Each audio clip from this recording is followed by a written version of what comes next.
we have a surprise for everybody on the bottom line tonight.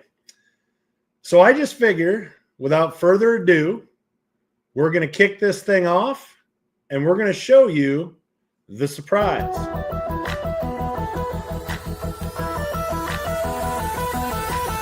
And that's the bottom line.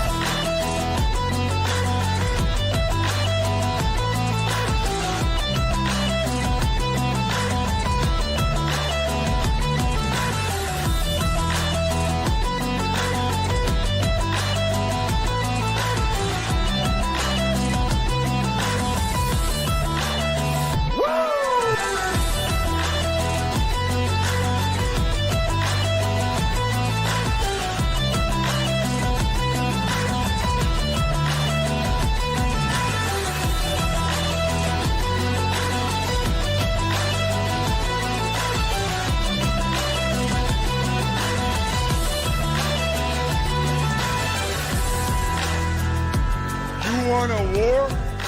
You're gonna get one.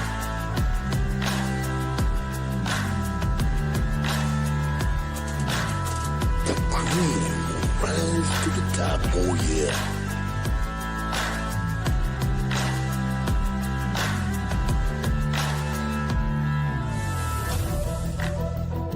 Now you want to get nuts? Come on, let's get nuts.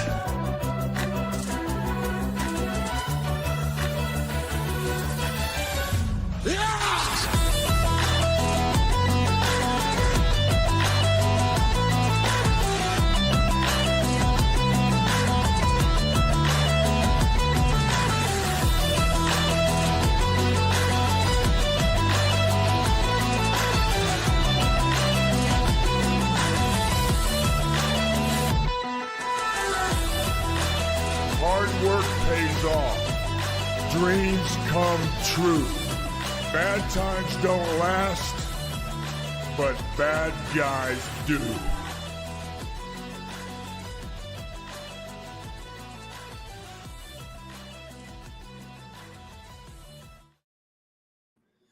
So after I promised a surprise, but after a long hiatus from the bottom line, and I guess from a lot of other things, we have a special tonight for everybody. We don't know how long it's going to be, and it doesn't matter, but making his long-awaited return to the bottom line, let me introduce to you Big Daddy Ed. Hey, My man. it's been a while. It's been a while. Just remember, you can't stress me out, man. Yeah. You got to keep it on the down low. Nothing So I can stupid. dish it out. I can dish it out, but I can't take it. So Chad, KJ, all you guys, you just got to take whatever I dish out tonight. No, nothing comes back. I Yeah. can't get Well, stressed out. The old ticker. you say stress, right?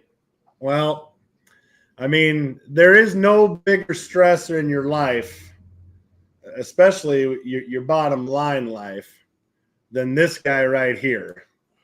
So let's just tear the Band-Aid off. Let's just get it out of the way. Look at that. He's got some color. Got a Yeah. little pink in his cheeks. I thought maybe he was going to come back and try and fool everybody. I thought maybe he snuck off and got himself a toupee, and he'd be just like, "Oh no, I've always had hair. Didn't you? Don't you remember?" And I just Nothing sneak back with a describes this toupee. guy better than this right here. Now you want to get nuts? Come on, let's get nuts. There's a Only- reason that only- graphic is made. The only problem is that picture was from like 20 years ago. Well, yeah. Yeah. We say, get us a picture, and he gets them like when he was 30. You know, like, oh, hey, here's my I look a glamour lot better shot. than that at 30. like, here's my That's me glamour at, shot. like, that's me at like mid 40s. That didn't seem very confident.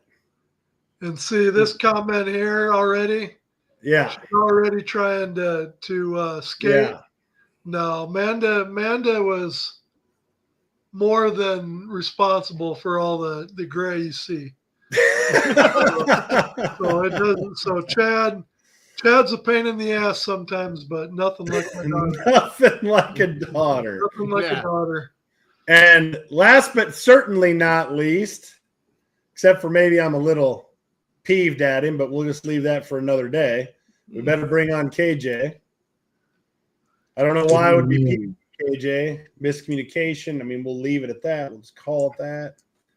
But whatever. But all the old guys are back.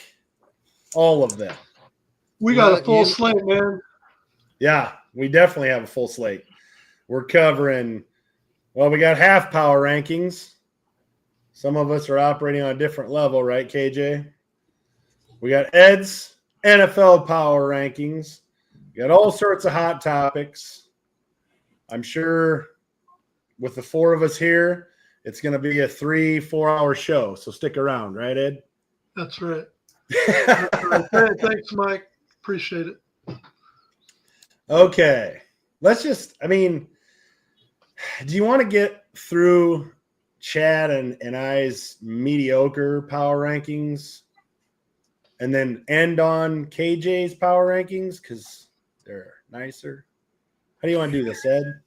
Yeah, why don't I go ahead and You know, KJ, you just need to say to Eric, Eric, you can't assume. Because you know what assume means when you break it down. My Eric. God. You've heard that too many times. You got to come up with better catchphrases. I personally am a fan of the what is it? Age Before Beauty, I believe. So yeah. Go ahead. Y'all take it off. Yeah. I'm going to go ahead and slap up the SEC power rankings put together by Eric, and we are going to see if anybody has a problem with them. So take it Okay. away, Eric. I will take it away. So you can obviously see the order there. I think Texas, they have an opening slate against Ohio State week 1. So that's either going to propel them and really lock them into that one spot for a while or, bump them down. I don't know if it'll bump them in the SEC maybe, but certainly bump them in the overall rankings in college football. But obviously the March Manning and company, I think at least preseason wise, Texas is the team to beat in the SEC. Followed closely by Georgia. And these two teams I see, I think Texas could go 11-1. I think their floor is probably, and a hard floor would probably be somewhere around 9-3. Georgia similarly 10-2-ish, maybe 9-3. I would say bottom floor would be 8-4, but I can't see that. Alabama, I think with the new quarterback, I think he maybe he's not as athletic as Milroe was last year, but I really think he's going to be able to deliver the ball. And I'm going to tell you right now, Alabama's defense looks like it is going to be a problem. Alabama could see some fluidity in where they sit in the SEC power rankings and overall college. I got South Carolina in the 4 hole. South Carolina is going to be an interesting team. I say interesting because South Carolina, I think on the list, they have the 10th hardest schedule in all of college football. So if they remain in my power rankings at 4 slot or go even higher, they're definitely going to earn it because they do have a tough schedule outside of, I think it's Florida and Mississippi State and Arkansas, maybe LSU. They have the toughest schedule in the SEC. So it'd be interesting to see if South Carolina can play spoiler or really kind of run the table. Lane Kiffin, at Ole Miss, I got them in the 5 hole for now. Everybody knows that he's the transfer portal genius. And it looks like from what he's done in the transfer portal, in some of the specialty positions, things like that, quarterback, I think Ole Miss has the opportunity to not only be a good team, but also play spoiler to some of the top teams in the SEC, along with themselves being a top team. LSU at the 6 hole, I think Brian Kelly I think this is a make or break year for him. I see LSU as having probably. I've talked to a few other people. Some have said I think they got a top 5 roster.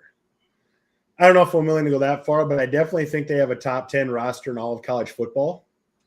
And Brian Kelly just has not been able to overcome the bigger dogs, and they've had some slip ups, and so I think when it comes to Brian Kelly and LSU, they got to put up or shut up, and it may be he may have a hot seat this year. I know you say, well, but it's Brian Kelly. Well, it's also LSU. One of my funner teams, kind of in the middle, is Missouri. I don't think Missouri is going to contend, to be in the top 4 of the SEC. Oh, that's fighting words for Ed. I know. I felt bad for putting his favorite college team in the 7th hole. But I do think Missouri is a fun team. I think they're one of those teams that you have to show up and play. They certainly proved that last year. For the first time, and probably since they joined the SEC last year and this year, Missouri is going to be a fun team to watch, I think, when it comes to the SEC matchups. I put Florida in the 8 hole. I think I could have put Florida maybe ahead of Missouri in 7. But, again, Florida makes the top 10 list for toughest schedules. I think they come in at number 2. Second toughest schedule in all of college football. Florida, I think they are better tooled this year. I think they have the opportunity to pressure some teams in the SEC. I don't see them competing with the Texas, Georgia, Alabama, but they could make a rise in the power rankings for sure. A&M, I know they put some beef up front. They've tried to solidify that. I just don't know. I just don't think A&M is really ready to roll yet and be, one of those top 5 teams in the conference. Then I'm going to end as far as evaluations go with Tennessee. That Nico, I don't even know how you pronounce his last name. KJ, you got that? I'm going to neuter it too. So, yeah. Yeah, I think y'all know who I'm talking about. I put Tennessee at 10. Do I think they could be better than that? Yes. But that quarterback drama and just the unknown in Tennessee, I have them at 10 for that reason. I think that if if he comes out and can put some things behind him like that and Tennessee can be Tennessee, I think you could see them move up the power rankings. But for now, I've kind of got them in the bottom half because I have no idea what to expect from them at the quarterback level. And then Vandy was a fun team last year.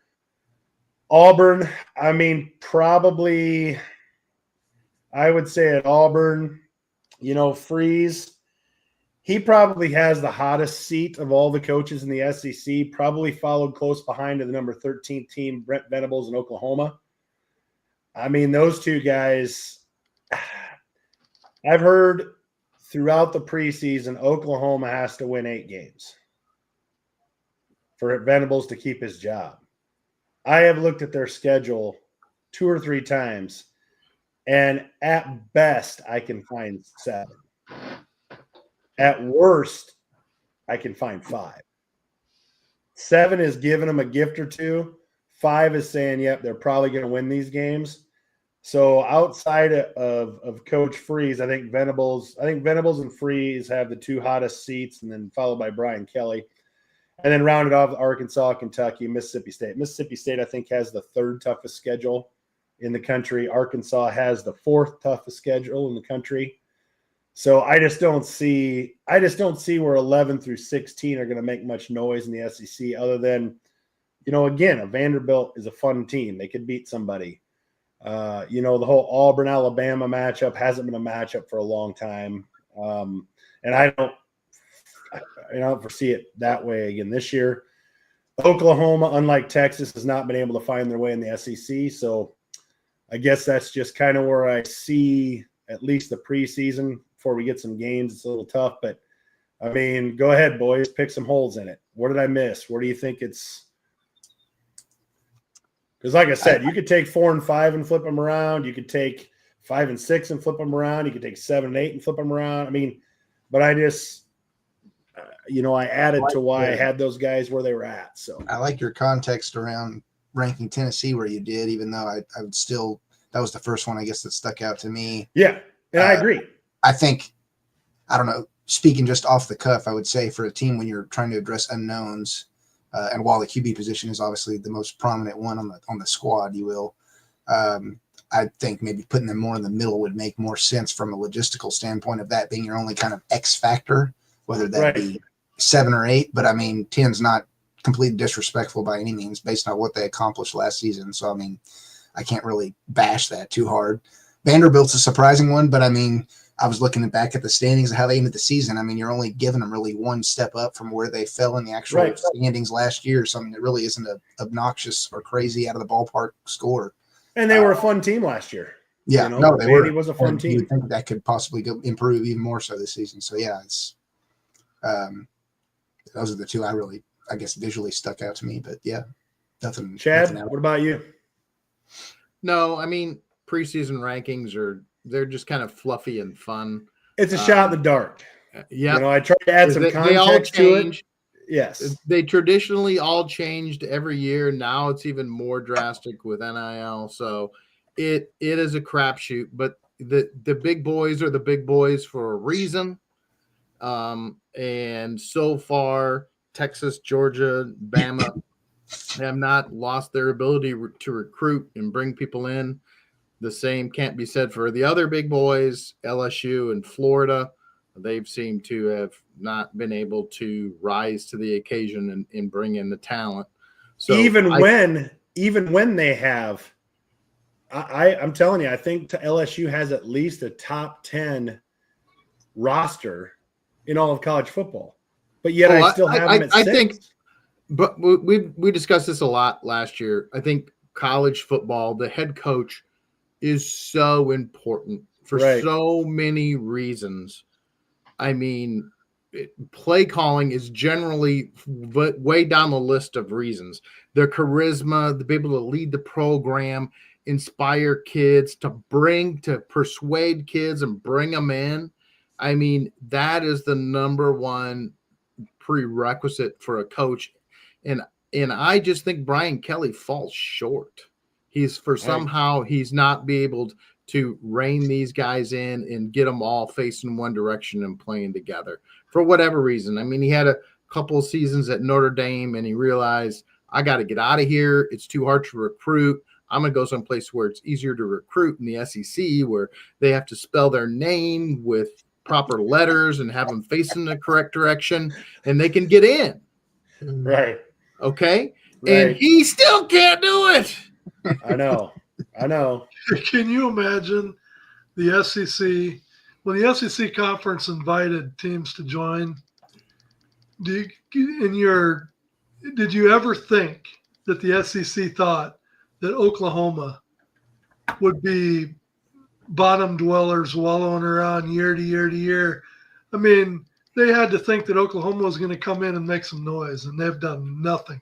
It's been the complete polar opposite to your point, Ed, based on if you look at just the past 10 years alone on how each team has performed historically. And, yeah, I don't think anybody across the national landscape would have expected this. It essentially is the polar opposite of what most fans expected to occur. Yeah, the only one who's been able to do it is Texas. Texas A&M, we're going to go in the SEC. We're going to show these guys. Yep. Oklahoma said the same thing, and we were all like, get ready, Oklahoma. Better buckle up. Ready for this. This is a little different, and I mean, everything's cyclical. At some point, the SEC will not be the top dog, and they're kind of slipping a little bit, but right now they still look pretty top doggish to me. But yeah, I think to your point, Chad, I think the cutoff, when you take away Texas, Georgia, and Alabama, it used to be the SEC could go about 7 or 8 deep where you're like, I don't want to play that team. I don't want to play that team. But I think the depth of the SEC, I'm not saying Vanderbilt's not a fun team. I'm not saying they're not good football teams. I'm talking about teams you absolutely did not want to play. That is starting to slip. Yeah. A little bit. Yep. Ed, any holes? The cocks don't even scare you anymore. Right. Really. Right. Any holes, Ed? I got the Missouri Tigers too low, too high. No, I think that the jury's still out on your 2 and 3. You know, there's a lot of buzz going on around Alabama. You're really having a rebound year this year, so I could see Alabama maybe sliding up to 2, but when it comes to Georgia, Alabama, you can't go wrong as long as they're 2 and 3. But what a game we got coming up with Texas and Ohio State. Oh, Yeah. number 1 Big Ten. Well, I'm assuming. I guess I haven't seen Chad's power rankings yet, but number 1 in Big Ten against number 1 SEC power ranking. Woo! That's going to be a good it one. would have been years ago. A matchup like this would have been the death for one of the teams. Yeah, wouldn't have happened. For a national championship, more than likely, whoever lost this was out. Yep, it That wouldn't was have the happened. new playoff format. And did you hear the Big Ten was coming out with a new playoff format where they were going to have as many as 24 teams Yeah, that were going to make the playoffs? I can't see it. exactly Oh, my what Chad was looking for. Oh, God. Chad's like, more teams, more teams, more teams. Yes. I was one of the biggest. Let's small get dog proponents for the Southeast, 12 teams Northwest, Arkansas into it. Let's do it. Let's get Northwest, Alabama, ANUI. Let's get them in this thing. Let's 12 is good. We don't need to get any bigger. Let's get Briar Cliff College from Sioux City, Iowa. Let's get them into this thing. Morningside College of Ridiculous. Dentistry. Yeah. So let's see the Ohio State Texas matchup, if it's going to be a 1 versus 1 in the 2 mega conferences. Let's put up Chad's Big Ten power rankings. And that looks like that's what we've got, a 1 versus 1. 1v1. 1v1. Yeah, I mean, I'm not going to get all into it. You guys go on so much in depth. This is really early in this. I mean, the season hasn't even started. These kids they're still staying in the dorms, practicing together. Who knows what these teams are going to do?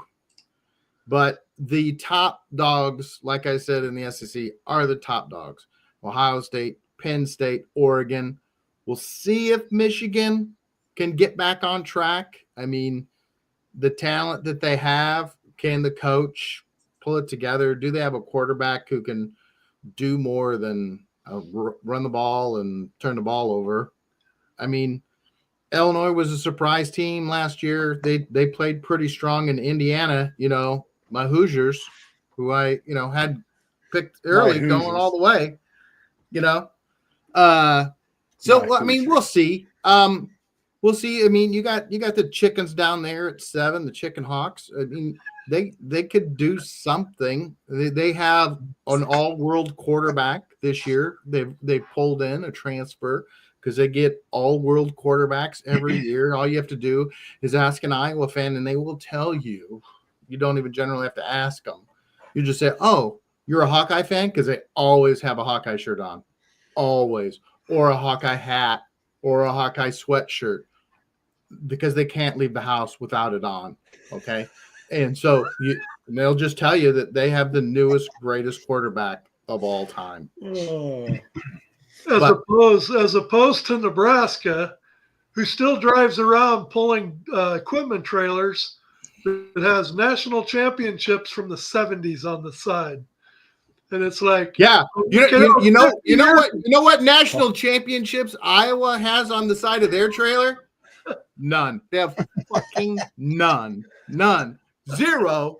They have none. That's the way it works. They have none. Oh, they got one Heisman Trophy winner from 1937. You got that. But anyway, when they pull up in that trailer, and then what do you hear?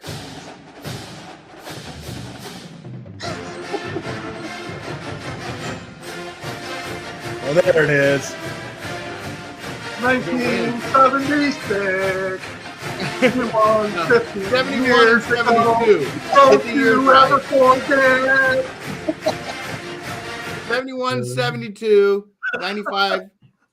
94, 95, 97. Get it straight. Let's go. There's so many championships, it's hard to list them all.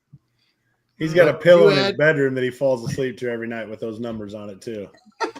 I wish. I had to throw it out. It had slobber stains all over it. So did it pain you with all of the hype around the Nebraska program and Coach Rule? Rayola's not going anywhere, and the offensive coordinator decided to stay because Rayola wasn't going anywhere. Like, you're not buying the hype enough to be at least ahead of Iowa? Or are you just trying not to be a homer because you want to bounce Nebraska over Iowa at some point? There has never been a team more capable of blowing 3-point games in more different ways and fashions than the Nebraska Cornhuskers. I don't believe in them at all until they do it. I have zero faith. It's been got 20 years of brutal treatment, and I have zero faith that they can win a 3-point game against a quality team. USC's brought Rob Ryan. Is it Rob Ryan? Yeah, Rob Ryan. As the defensive coordinator. You got him over USC. The longer hair, yes. Yeah. I mean, it's obvious the shift in mentality at USC is like, we're in the Big Ten now. We got to play defense. Yeah. So I don't know if that's going to correlate to better defense, but, Rob Ryan's at USC now. Washington, they seem to be pretty tooled on the offensive line between the offense between a quarterback and two really good receivers. So, I mean, having Nebraska at 8 is, or even Iowa at 7 is pretty solid. It's a risk, but yeah. So I'm ranking Nebraska 8 because there's a chance. I mean, Dominic, if he makes the leap that he should make this year, they should be much, much better than they were last year. Iowa, somehow, some way, special teams, field goal kicks his way to 9 wins every year, and it's ridiculous. Now, Chad, Ed was telling me before you guys came on, have you seen Iowa's schedule? It's unbelievable. I can't believe that. And do you know who he listed I've looked off? at it, but he listed off. They got Penn State and Oregon this year, and he stopped right there. He didn't say like, "Oh, we play Oregon, Penn State, Michigan, Illinois, Indiana." Like he didn't like roll. He just said, well, "We got Penn State and Oregon this year." But what I will say is that this is what I think makes the Big Ten above the SEC, especially this year, is those teams that are 5 through 12. I think the quality of those teams, you can go from one team to another and compare 5 through 12 in the SEC. And I think it's that middle part of the conference is what makes the Big Ten so strong overall compared to the two conferences. Oh, KJ, you're muted. KJ, muted. You muted yourself. My bad. Must have thought he had Ed, did you just allude to parity being actually more important than a top-heavy power conference? No, it's what I told Chad that when Nebraska first joined the Big Ten, in the Big 8, they had like 2 or 3 teams, and that's all they ever had. The rest of them were cakewalks. I said, when you get into the Big Ten, your Missouri Tigers you were got to be ready to play every week because there's a lot of quality teams top to bottom in the conference. Dude. And what's happened? Nebraska ain't sniffed nothing since they got in the Big Ten. You're right. Nebraska was on their way down. But, Ed, let me bring you back down to a little reality here. When Nebraska went into the Big Ten. Before you start gushing over the Big 12. No. Until KJ gets to. No, I'm not. This has nothing to do with the Big 12. Absolutely nothing. When they entered the Big Ten, was it the legend side or the hero side, Chad? Was it the legend side? I don't know what. Yeah, you don't even care. That was so stupid. The legend side. Someone show me. I'd love to see this on paper. It was really the West and kind of the East. Who was on the legend side? Let me take a gander at Chad's Power rankings. Oh, Wisconsin. Yeah, they were you on the gotta legend admit, though, side. Wisconsin's program went That's downhill fallen fast. off They the were table good and back then. They were No. good when they first made the for division. maybe 1 or 2 years when Nebraska first came into the Wisconsin? Big Ten. Yeah. Oh yeah, Nebraska first couple of years. Yeah. Yeah, You know, first couple years, yes. But since then, completely nothing burger. disaster. Minnesota is 11 in his power rankings. They were in the legend side. Oh, and then there's Purdue, who's in number 18, followed by Northwestern. So just in the legend side alone, you had Minnesota, Wisconsin, Northwestern, Purdue, Nebraska, Iowa, and was Indiana or Illinois in there? Illinois. Now you're not going to be so dumb as to talk Ed, about you know he 10 is. years ago, 10, 12 years ago, and compare them to today's rankings, are you? Okay. There what is if, such a thing as teams that are, right. Waves. But Yeah, I has- mean the piss throwers. That's Wisconsin for you fans who don't know. They have fallen a long ways. They are terrible, and I love it because I hate the piss throwers. but But they were a much better team 10, 15 years ago. right. But in 8 years, 3 years ago. I'll just go back 8 years. I won't even go back 10. Let's go back 8 years. When is the last time Wisconsin's made any noise in the Big Ten in 8 years? Minnesota? Just tell me when I should change my finger. What does Purdue? that mean? What does that mean? They made noise. What does that mean? Even finished in the top 5 of the frickin' conference. So there, I gave you your parameters. So Wisconsin, no. Dash, Chad. Minnesota, no. Well, it's Purdue, good to know. no. Northwestern did have a year, right? About 7 years ago. So are you looking at something, or are you So- just going off of your? So answer me little- this. So your answer little me gut? this, Eric. Answer I'm me just this. trying to If the Pac-10, back when the Pac-10 was, the Pac-10, teams like USC, Washington, UCLA were all teams Oregon. that were the cream of the crop of the Pac-10. Since they've come over to the Big Ten, what have they done besides Oregon? Well, what I'm saying is USC was on its way down in the Pac-10 even before it got to the Big Ten. UCLA, I mean, hasn't really been a powerhouse Oh, in a long time. in a long time. 2000 teens, honestly. So we're not really talking about, Washington, went to the Natty the year before they entered the Big Ten, and they weren't necessarily a cakewalk last year, but I mean, look what they lost from that team. And now I think you're going to see, I don't think Washington's going to end up in the 10th spot where Chad has, no, I'm fine with them there now, but they're not going to end up at 10 spot. So, I mean, And then you look at, we talk about Wisconsin that's went down. Michigan State at 13. Michigan State used to be, one of those top 4 teams in the Big Ten. They were always a good game no matter what, and their programs even slipped. yeah, I mean, you look at the perennial programs in the what I would call the old Big Ten, Michigan State, Wisconsin, Michigan State's really fallen. And even Wisconsin, the same thing. I mean, it just. Well, I think you're going to see. I think you're going to see USC is going to make some leaps either this year or next. I think that Washington is going to get better. They're going to get the lay of the land and get the feel for how to play Big Ten football, and you're going to have to play defense. I think those teams are going to figure that out, and they're going to adjust. Nebraska figured that out early, and they just could never fix it. They couldn't do it. So I think those teams are gonna figure it out, and they're gonna improve. They're gonna increase the depth of this conference.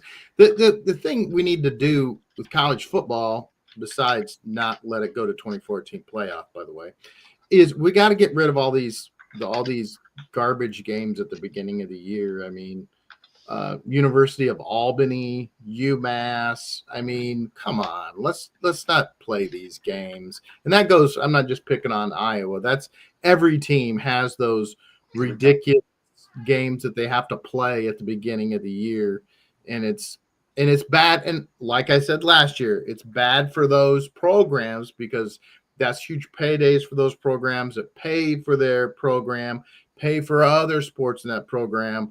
But if you're going to go to 4 super conferences, and if they're going to be 18, 16, 20 teams in a conference, you've got to get rid of these powder puff games and play conference opponents. You got it. Well, I agree with you, Chad. I would love to see them go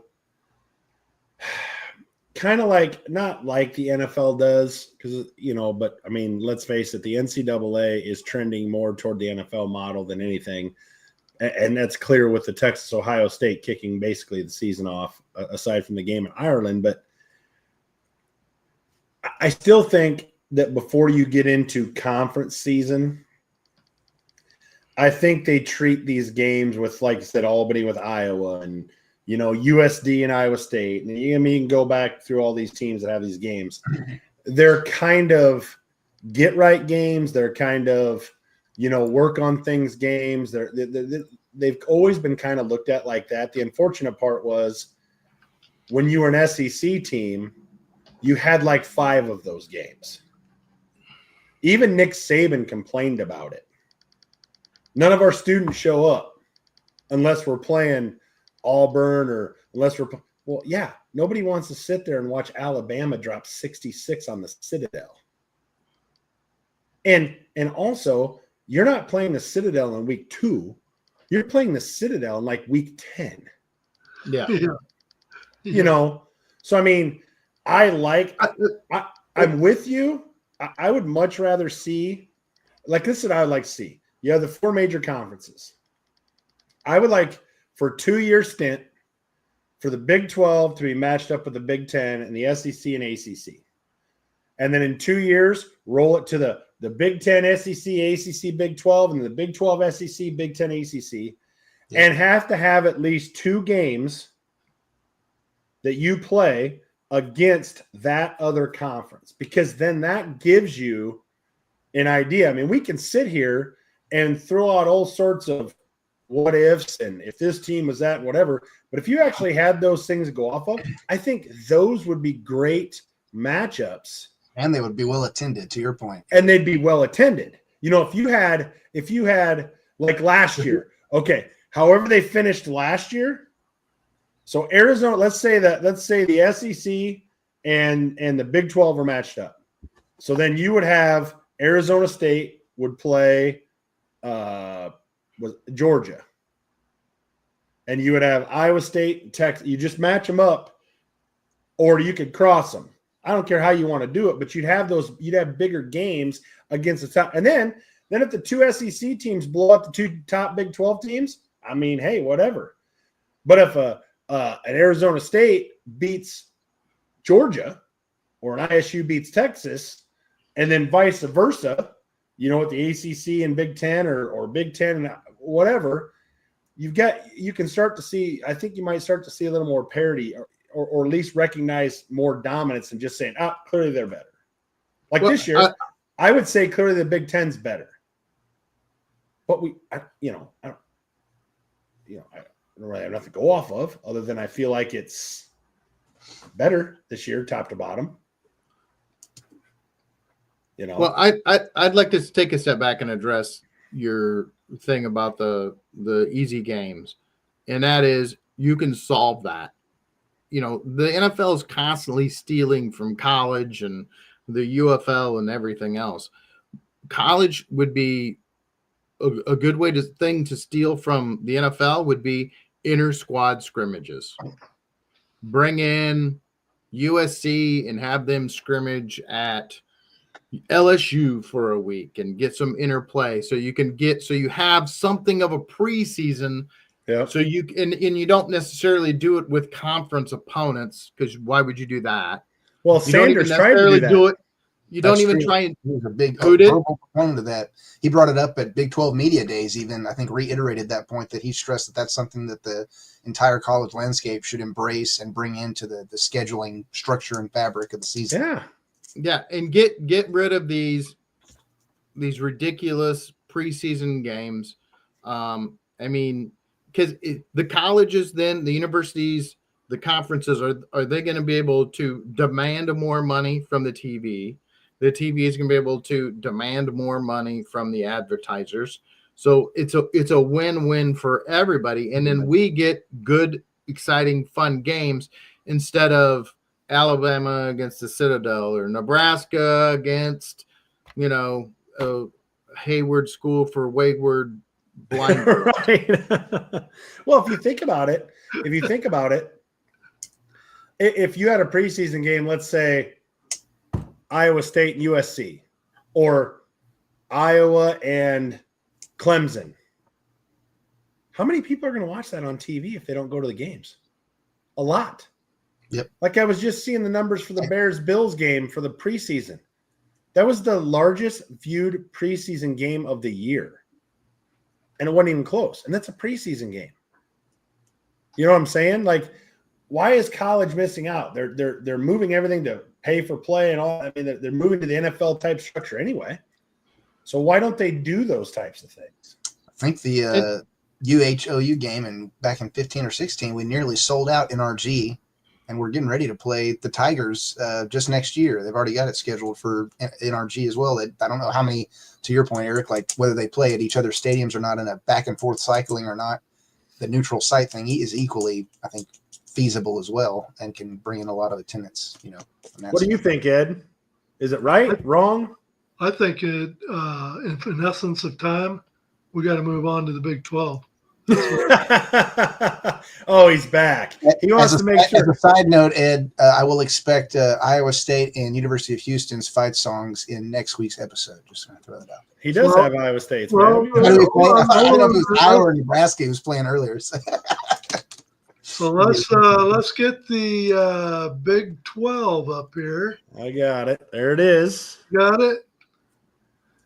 And for lack of not having Houston yet, I can at least let you enjoy.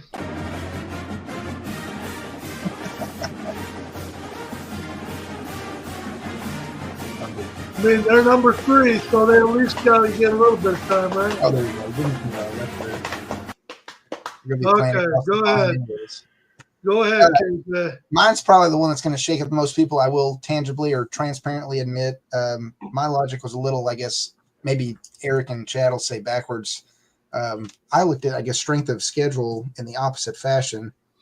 Now, I know that necessarily can be a two-edged sword because obviously if you win the games in a more difficult schedule, it props you up higher in seeding. But we're talking about the Power 4 conferences. So, and for the most part, unless your schedule is just a complete cupcake, having an easier schedule is actually going to bode well for you over the course of the season, in my opinion. All that to say, that factored into kind of how you see these final grades and they played out. While Eric and Chad maybe didn't get all scientific with theirs, I tried to get pretty ingrained in the details, follow a similar rubric I did with the UFL this past year in terms of like grading every positional group, giving credence to the respective coaches for each team, trying to grade them as well. The reason I say strength of schedule played into it, for me at least, is because I think I have Houston with like the second easiest schedule of the season. That's part of the reason I think they were ranked up so high. When I actually ran the averages, I was even surprised to see them this high. I know our friends out in BFE University, good old tortilla throwers, will be probably very disappointed with my ranking for them. But respectfully, in my opinion, Texas Tech is the Dallas Cowboys of the Big 12, if not the entire college landscape. They got lots of money, they great players, and then it never seems to materialize into what they ultimately want. So I don't think they're going to do as well as everybody has them graded this year. That's just my opinion. Arizona State and Kansas both have formidable, I'd say, returning members of their team. Arizona returns their quarterback. Both of them have pretty obviously strong schedules, even still, and they're ranked as high as they are in terms of difficulty. Both starting off, I guess, starting off the year, Iowa State and Kansas, I should say, starting off the year in Ireland, obviously, as we know, across the pond. And then through the course of the year, they're going to end up playing multiple ranked opponents. Outside of that, I mean, I don't disagree. I think Oklahoma State has the best coach in our league. I don't think they have enough in the roster pool, if you will, to really help them in that respect. So that's why I still have them really rated towards the bottom. I'm a big Prime fan, but obviously, like I said, the numbers don't lie. I think out of the grades I had offensively, Oklahoma State carried the lowest grade in both defense and offense over the broad scheme of things, averaging out. So that's also kind of contributed why they are ranked where they are. Baylor, I think, is going to move up. They always seem to kind of fly under the radar, but still get the respect of most of the rest of the league, I'd say. So it'll be interesting to see where they end up falling. I don't know. Let me hear y'all's guys' thoughts since we're doing the roundtable. I'd love to get everybody to chime in on where they think they sit. Since I obviously have an interest in the Big 12, as I look at maybe the top 10, I'm surprised there's a lot of people that are higher on Utah than that. There's a lot of people that are still, higher on Colorado than, say, 11. Iowa State, I mean, being at third, I don't know, man. They got to replace everybody on the outside. When you lose two NFL caliber receivers in Noel and Higgins, that's a lot to replace, even though you're bringing back your quarterback of 2 years and obviously Matt Campbell's still the coach. 3, I might have had them lower just in a more prove-it situation. I think Avery Johnson, Kansas State, they're going to be tough. This game on Saturday is going to go a long way to, I think, kind of solidify who the top 2 teams in the Big 12 are. Sure. If Iowa State comes out on top, now we got to start saying, hey, they were able to replace the receivers. They still have the defense, especially if their linebacking core can stay healthy. Their defense is still going to be good, but the offense is what's suspect. But I think Kansas State, I agree with Kansas State. Obviously, Arizona State at 2. Baylor's kind of a surprise to me. I think Baylor, I don't remember where I had them at last year, but Baylor is kind of the surprise to me and with you going off strength of schedule, that's probably why. Like I said, it's tough to pick it apart simply because we don't have any games yet. There's nothing glaringly obvious, just surprising that Colorado is as low as they are. UCF played really tough last year. They did graduate a little bit, but I do think they're probably better than probably West Virginia. Utah kind of surprised me a little bit. They got a lot of buzz going into their season. TCU, but I mean, like I said, we don't have any games yet, so I have no problem, looking at the strength of schedule and ranking it out that way. So, yeah. I will acknowledge, I guess, with respect to my grades, one thing I wanted to try to capture, which I unfortunately didn't have the time to, is really get into the weeds on at least comparing to your point. You mentioned how UCF graduated a lot of guys. I wanted to kind of look at, tangibly the current rosters as they sit now and compare them with last year's to see, which teams lost the most holistically across the board with their rosters. And that was one thing I was not able to include in my kind of granular grading across the scheme of every team's roster. It was really just grading every existing player that's still on the team and how they performed last year and, giving cumulative totals based on position groups, giving each group a grade and then averaging those out, whether it be on the defensive side of the ball, offensive side of the ball, coaching grade, strength of schedule, all those sort of things. And then also factoring in how they ended last season too. I did give credence in some factor or another. So, I mean, I tried to do it, quote unquote, nerdy, scientifically speaking, but obviously your point, it is always kind of a general shot in the dark, to be fair. One thing I found interesting, and I think that speaks to almost sort of a bias, if you will, or I don't know what unspoken kind of filter that the QBs are viewed through. While they're not like completely polar opposites of how they computed with respect to my team's grades here, when I looked at like ESPN stats on each team's passing ratings and everything, when you look at like Texas Tech's QB, I forget the kid's name, ranked like number 1 or number 2 in a lot of people's polls that I'd seen online and different people's reviews. But when you look at their actual QBR between him and the other passers in the conference, he's not at the very top. And so it's like I almost had to give more credence in my mind to QBR rating, assuming, that would be what we would generally see on the field week in, week out. Obviously, that can always change. And that's kind of how I graded the QB. So, I mean, like, while Texas Tech has a good, leader on that side of the ball in that position, out of the entire 16-team conference, I think I have him ranked 4th for that specific positional group. And, teams like Baylor I had ahead, TCU I had ahead, and Arizona State, obviously, because they've got their returning guy, their secondary, I think, passer or whatever, or the same kid from last year. So it's just different little things that factored into kind of what you see and how it's ordered on the page. So KJ, as we raked Eric over the coals last year for most of the season about the Big 12 versus Big 10, SEC, give us your thoughts on strength of conference. How do you think the Big 12 stacks up against the SEC and Big 10? Can I say something real quick first? Go for it. We need to get rid of this whole power 4, power 3 and a third. Power 3 and a third. How are you calling the third, Chad? Third, right? Yeah. The Big 12. So. You think the ACC is better than the Big 12?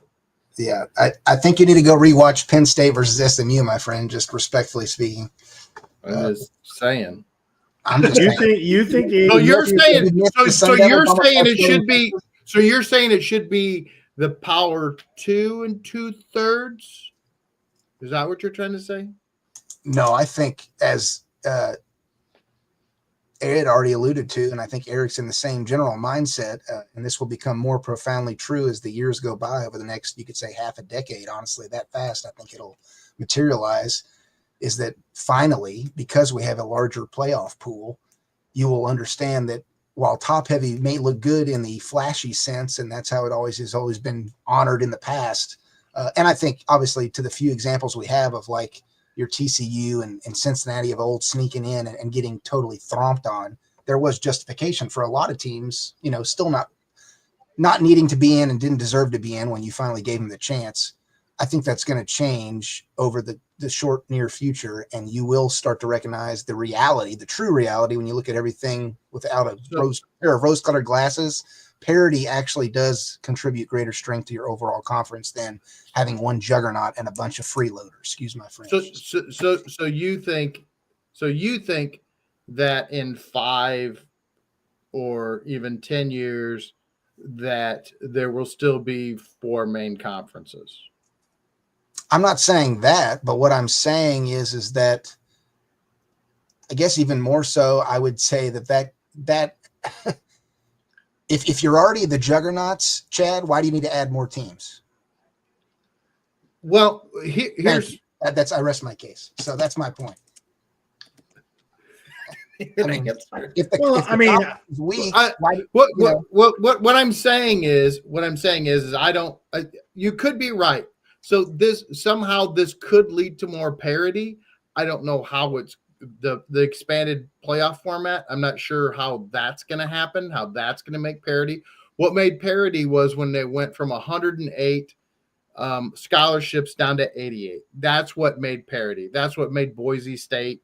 That's what made TCU. That's what made those teams possible, was that the big schools had to drop 20 scholarships.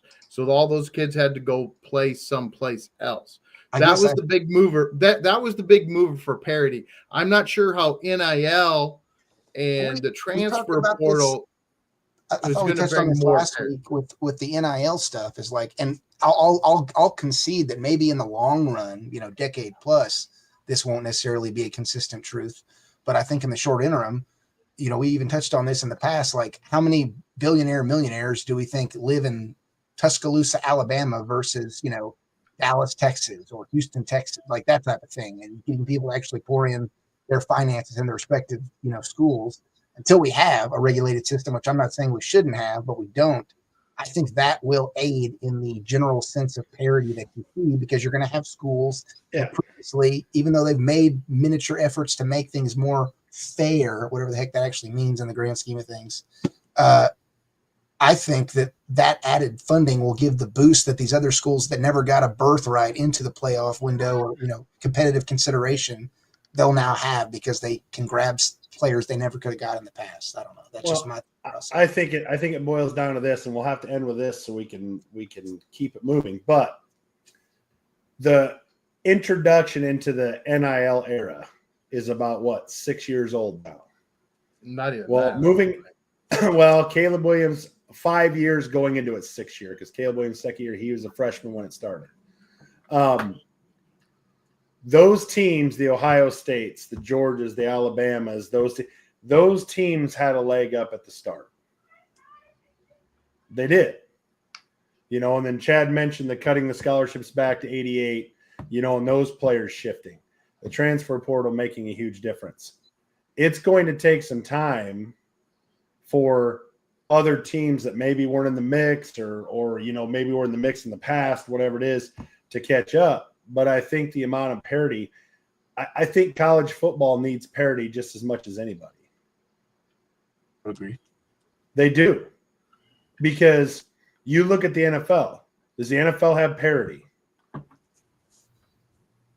Not as much. I mean, it does in the holistic sense, but I would say your end performers, not so. But your potential to draft a good player, change your program around in a couple of years, hire the right coach, whatever, it's always there. College doesn't work that same way. So parity would help college a lot more than it's presumed in the NFL. And the NFL is a different juggernaut when it comes to that. But it's going to take time for and I'm not saying Iowa State. Listen, Ed, Iowa and Iowa State are dead in the water. Nebraska, probably dead in the water. But I'm talking about your teams in Texas and your teams that are going to have access to a lot bigger money than some of these other teams are. It's still going to take them time to get that off the ground. But when they do, and I've said this, Texas was already had a leg up. They're going to continue to roll. Right. Watch out for Texas A&M. Watch out for Houston, Baylor, TCU, all these Texas teams, SMU. All these Texas teams, they're going to start coming to prominence. Texas Tech.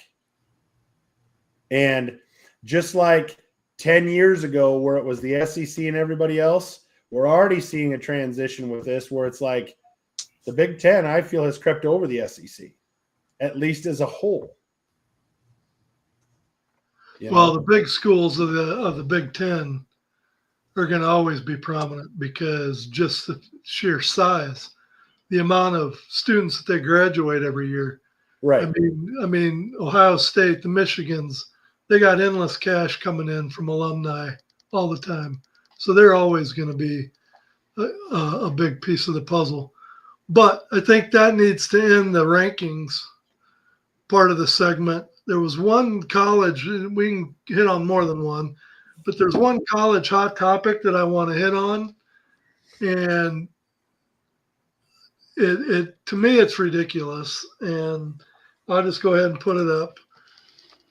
Does Michigan, it was announced today that the NCAA is going to fine Michigan somewhere in the neighborhood of $30 to $35 million for the illegal sign cheating scandal.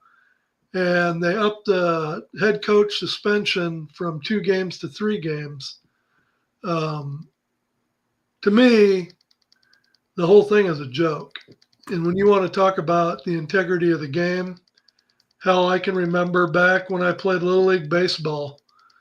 And before the game started, we would go over signs because the other team was stealing our signs. And See, I mean, you got to go to a high school football game on a Friday night in St. Louis, and you got 4 kids on the sidelines all doing this and wearing caps and making signs at the same time. Why? Because the other team doesn't steal their signs. Right. So why, when you look at something that's been done since wheels were made of stone, why is this such a big deal? I don't understand why, because Michigan was able to successfully steal signs and have there's plenty of colleges that came to Michigan to find out how they were doing it so that they could do it. So how has this turned out to be such a big conspiracy that they're even talking now about their national championship should be taken away? And it's like, to me, it's just a big nothing burger. Can you imagine the NCAA going to Michigan and fining them $35 million? It's this kind of arrogance that's going to down the NCAA. This is what's going to get these 4 conferences to give the NCAA the middle finger and say, we're out. You guys can suck it. Yep. And they're going to go do their own thing, and the NCAA is going to be sitting there going, but wait, guys, you need us. We have credibility. You have zero credibility, NCAA. You're idiots. Yes, everybody steals signs. Like Ed said, that's why you have 7 guys on the sideline wearing different hats, all making gestures and doing stuff. And it's like, come on, man. They're all doing it. Now you're gonna penalize them because they did it. They did it because everybody else was doing it. Actually, why are we penalizing them? I think I read an article where they called their group the KGB. I think it's awesome that they were able to do it at the level they did. I'm like, listen, don't be mad at Michigan for accomplishing what you couldn't. And not only that, but then the NCAA says they finally figured out a way to get past the signal stealing by putting microphones in the helmets. Well, why didn't they do that years ago? Then we wouldn't even be talking about this. Yeah. Well, the other thing is I lost my train of thought. On an elementary level, the whole sign stealing thing is like nothing different, nothing more different than a variation of reading offensive motions, defensive schemes, understanding man versus zone coverage. Like it's just another form of that. I 100% recognize that. I think. So are you gonna penalize a middle linebacker because he watched 8 hours of film and knows all their signs and their signals and their tendencies, and he's out there calling the play? They're running this, they're running that. So flag. Ray Lewis and all the top dogs did it in the NFL like clockwork. They literally called the quarterbacks out before pre-snap because they knew what they were doing. I'm watching the Minnesota New England preseason game, and they're interviewing Greenard or Grenard or however you say it, the defensive end on the sidelines. And when they go to do the play, he goes, "Oh, this is a run play. This is a run play. Oh, you can tell this is going to be a draw or whatever." And they say, "Well, how can you tell that?" He says, "Well, when you're not talking starters in the NFL and you're talking backups, they're not as good. They don't know how to hide their stance. So you can just read by the way the offensive linemen their stance at the line of scrimmage, what play's coming. Well, does that qualify as cheating?" Throw a flag. They need to get suspensions. To me, it's just a joke. The whole thing is a joke. What kills me about it is, the NCAA, you go to a college game and they got boards and they got this and they got that and then they got a big screen that hides everything and then they change it all. And then they go in high school baseball, we have earpieces. We have a walkie-talkie in the dugout. We can sit there with our catchers and go, this needs to be a fastball off the plate. And I swear to God, if he catches any of the plate, I'm pulling him right now. We can communicate with our catcher without having to sit there and go like this. You know what I'm saying? How can that be allowed at the high school level? But the NCAA, oh no, we like 3 guys in different, and boards. I mean, come on. But the whole concept of what you're talking about, doing this and doing this, the whole concept was to keep the other team from stealing the sign. So you're acknowledging from the get-go that signs get stolen. Yeah. So, I mean, what's the difference between that and just yelling to your guy on first base, hey, when the ball's thrown, steal second? I mean, yeah. This is what's going to do the NCAA in with football. This is what's going to do it. They are going to shoot themselves in the foot. They're going to do it to themselves. But then they're going to sit I back and am claim. so excited for it. I'm like a little kid waiting for it at Christmas time to open my present under the tree. Yeah, and they're going to claim victim status. Yeah. I can't believe it. How are we going to pay for other programs? Okay. They're leaning into that basketball tournament. That's right. We're going to get 116s in the basketball tournament, Chad. You're going to love it. All right. We are going to hear from our sponsor. And after we do, it is going to be gear switching time to the NFL, of which we are going to hear Ed actually do Ed's power rankings. So we're not going to insult him from a hospital bed. We're just going to do it to his face. Right, Ed? It's fun. that's It's right. fun. Right after this.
All right. So a treat for everybody. We're going to pop up Ed's power rankings here, and we're actually going to let Ed talk about them. So let's just get to it, Ed. Are you ready? You need a break? A little longer? Sure. All right, here we go. My goodness, you can actually see Eric's forehead behind the picture. Right, there I am. There I am. Lord. Yeah, stand up if you want to see me above it. You need to go back to Mexico, man. Let's see if I put it out to the what? Nope, that don't even. Well, No. if we could. We got to really lean to get our heads out there. Hey, you could peek here. There, see. But yeah, to no surprise, Philadelphia starting the season out at number one.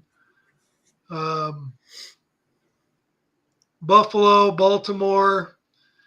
I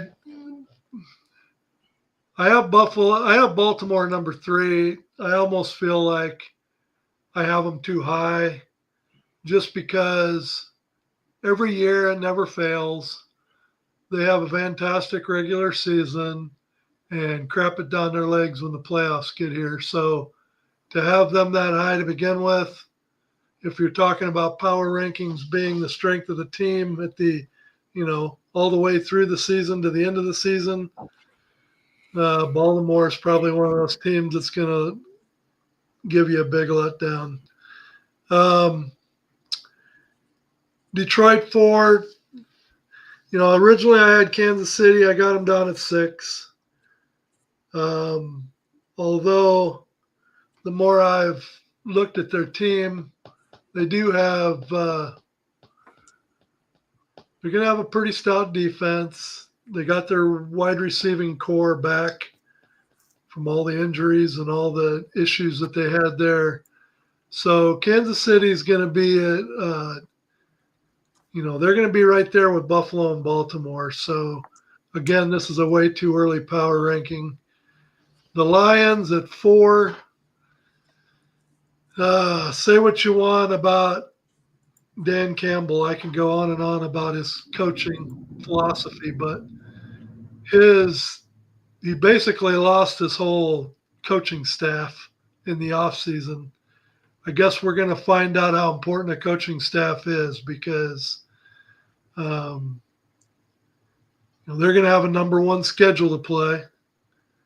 And I don't know. You look at Washington, number 5, Jalen Daniels. Is he going to have the sophomore slump? Is McLaurin going to get signed and get back in camp? There's a lot of question marks there. So question marks down the line, really. LA Rams at number 7. Matt Stafford, they keep talking about his back and they keep saying, don't worry, don't worry. But 17-game regular season is a pretty long season with a bad back. Minnesota, Green Bay 8 and 9. I've seen several power rankings this last week, and they had Minnesota right around number 10. I'm not going to put Green Bay above Minnesota because it's kind of a pet peeve of mine. Everybody loves Green Bay. It seems like on ESPN or FS1 or NFL Network, everybody loves the Packers, but yet when was the last time the Packers beat the Vikings? So until the Packers beat the Vikings, I'm going to have the Vikings ahead of them in the power rankings. Green Bay is the only team I know that can lose 3 or 4 games in a row, and they're always in, that up-and-coming team to beat. So Denver, number 10, I think Denver has got a chance to really make some noise. As much as I don't like their head coach, Sean Payton, got to give him credit for what he's been able to do with that roster, being so hamstruck with the salary cap when he came in. Cincinnati at number 11, probably too high for Cincinnati there. Probably should have had the LA Chargers ahead. Bengals are going to have a good offense, but especially without signing Hendricks, they're going to have a god-awful defense.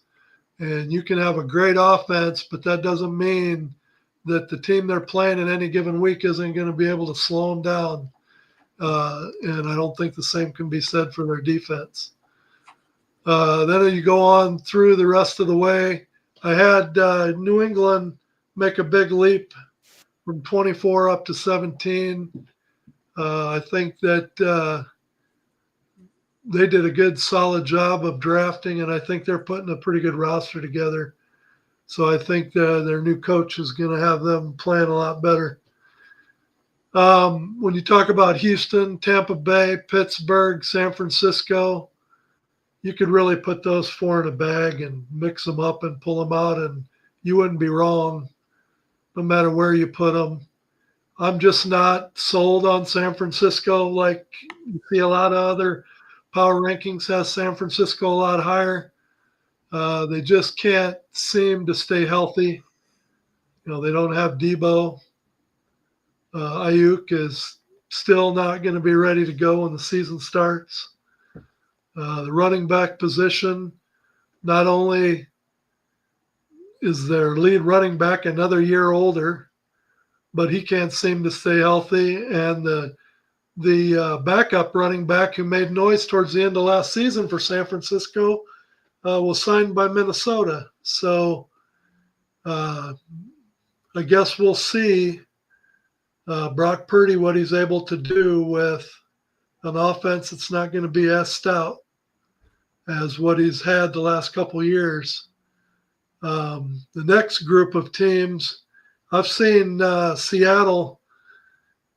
Boy, I've seen Seattle ranked as high as 6 in power rankings. I'm not seeing that at all. Atlanta's got a lot of talent on their roster, but I don't see them either. Chicago, I guess we'll see. One week to the next.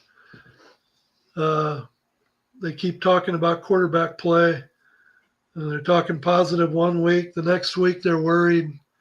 It's going to be interesting to see how he gels with the head coach. Chad's 11-win team from last year, Arizona Cardinals at 21.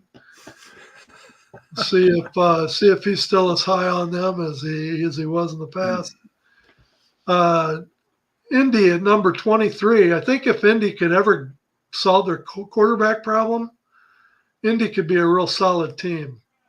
Flacco, he's definitely a plug and play, but if he goes down, they're in big trouble. You got that wrong, Ed. Flacco's Cleveland. Daniel Jones is Indianapolis. Oh, yes. That's what I meant to say. Is Daniel Jones is their starting quarterback. He was named their starting quarterback. Anthony Richardson, who they drafted, what was it, the 5th overall pick, 4th overall pick? First round, yep. Hasn't been able to stay healthy, but he never will be able to stay healthy because if you saw a couple weeks ago, he dislocated a finger in his throwing hand. Was it his throwing hand or his other hand? No, it was his opposite hand. But needless to say, he took a big hit on a play where it wasn't even a blindside hit. It was a defensive lineman coming directly at him that he still took the big hit, got injured, and had to come out of the game. That's kind of been his MO since he got into the NFL. He can't stay healthy for nothing. So they've said over and over and over and over again, Anthony Richardson, what does he need? He needs reps. Well, making him the number 2 quarterback, the backup quarterback for the season. Daniel Jones for the season, how's he going to get any reps? So to me, they pretty much threw the book in on Anthony Richardson. I wouldn't be surprised if he gets traded at some point during the season or even cut for that matter. I think they've made it pretty obvious they're moving on. But, naming Daniel Jones as the starter is not a good way to start the season. Dallas at 24. Let's talk about a dumpster fire. Obviously, Jerry Jones is encrypting his conversation to the public because he talked about, I bought the Cowboys on a handshake and all that stuff. And then he later goes on to say, well, my word used to be good, but now I've got a guy that's under contract for the next 2 years, and evidently that doesn't mean anything either.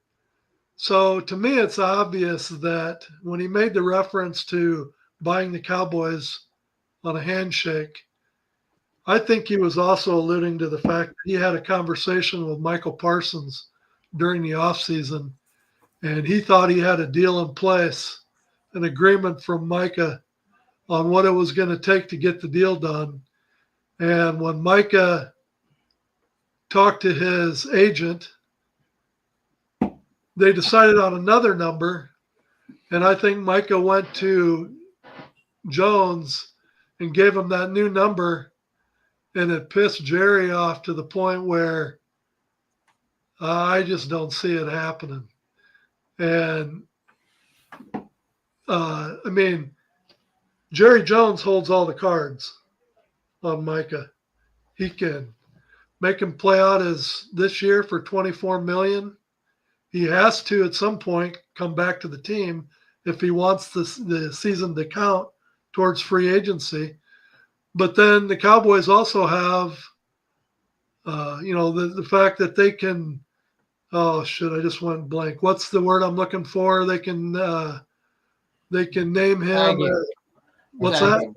Yeah, they can tag him. They can tag him at the end, at the end of his contract too. Yet, so the Cowboys hold a lot more cards than Micah does, and it's probably in Jerry's best interest to work out a trade. He probably would have been better off trading Micah before the draft so that he really could have got a haul. But who knows? Maybe Jerry could still pull out 2 number ones and maybe a starter.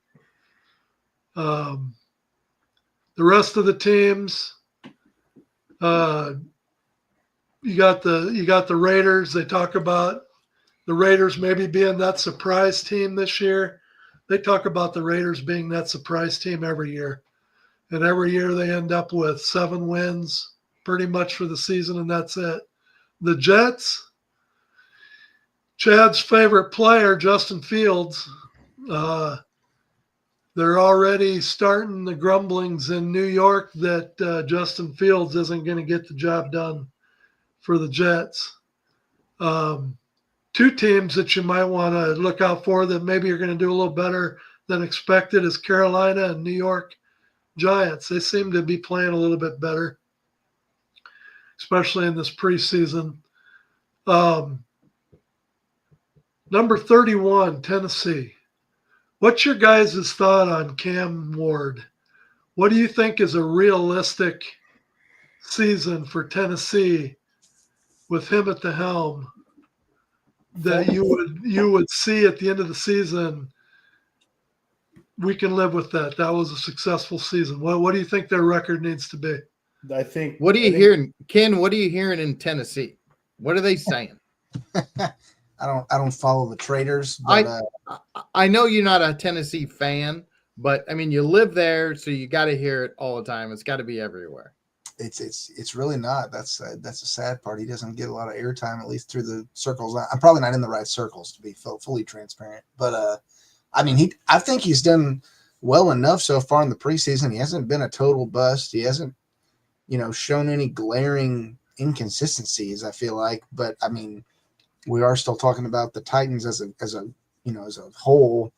Ed, to your point, I mean, heck, I'd say they go honestly like 500 or just above, and they honestly probably in my eyes would be calling a successful season just based on how they've done in the past. But do you think they have the roster to be a 500 team? No, I wouldn't say so. But you asked the question, so I think Cam Ward. I think Tennessee wins 6 games, but not because it won't be Cam Ward's fault. I think he's looked really good this preseason. He's made the right reads. He's delivered the ball on time, but they just do not have a roster built for win now. To your point, Eric, less than a year removed, we've seen how bad Levis got abused. Like they clearly still have glaring holes on the offensive line just to address one dynamic. Yeah, I mean, like I said, I don't see Tennessee as a complete failure. But I just don't think that they're in a rebuild. Yeah, I mean that's basically. Yeah, you know what, and I'm with Big Mike. Maybe they get 8 wins, but I think 8 wins is a stretch. I see them more as a 6. But I don't think it's going to be Cam Ward's fault. I think they're going to evaluate Cam Ward at the end of the season and go, man, I think we got our guy. I think he's a smart quarterback. I think he delivers the ball on time. I just don't think they have the roster right now. I think they're missing some pieces to really, elevate themselves out of that bottom. I don't. Go ahead. No, go, Chad. I'm done. I think if they get 6 wins, they've really done something, and their roster is not good, and quite frankly, I mean, Cam Ward, maybe I'll be proven wrong, but he was such a reach at number 1 overall. I mean, he's a 3rd, 4th round talent at best, but because he's a quarterback, you're so desperate for a quarterback, you want to take the shot, and they took the shot. And I give them kudos for having the guts to try it. I just think they're going to miss. I think it's a failure, and your program's back 3 or 4 years now. I mean, I think they should have traded the pick, tried to get some more talent, and then acquire a quarterback at some point next year or the year after where they have a roster that a quarterback can be successful with. And I don't think there's a roster here a quarterback can be successful with, especially one that's really not that talented and not that good. Well, I mean, if you look at their schedule, okay, they open up. Yep. They open up with Denver. That's Loss. a loss. Then they have the Rams. I think that's a loss. Loss. Yeah. I think they'll split with the Colts. So let's give them the W in week 3. Then it's Houston Texans. That's a loss. Loss. Arizona could be a coin flip. Let's give them either Arizona or Las Vegas. Both on the road. So let's say they split that. So they're 2-4. Then they have New England, 2-5. Then they have the Colts, and I said we'd split with them, 2-6. Then they have the Chargers, 2-7. Then they have the Texans again. Even if you give them one of those wins, let's just say they're 3-7 at that point. Then they have the Seahawks, 3-8. And then they have Jacksonville. I think Jacksonville is going to be a better team. I think that's a coin flip, but let's just give them that win, 4-8. Then they have Cleveland, 5-8. Then they're at San Francisco, 5-9. Then they have Kansas City, 5-10. Yeah.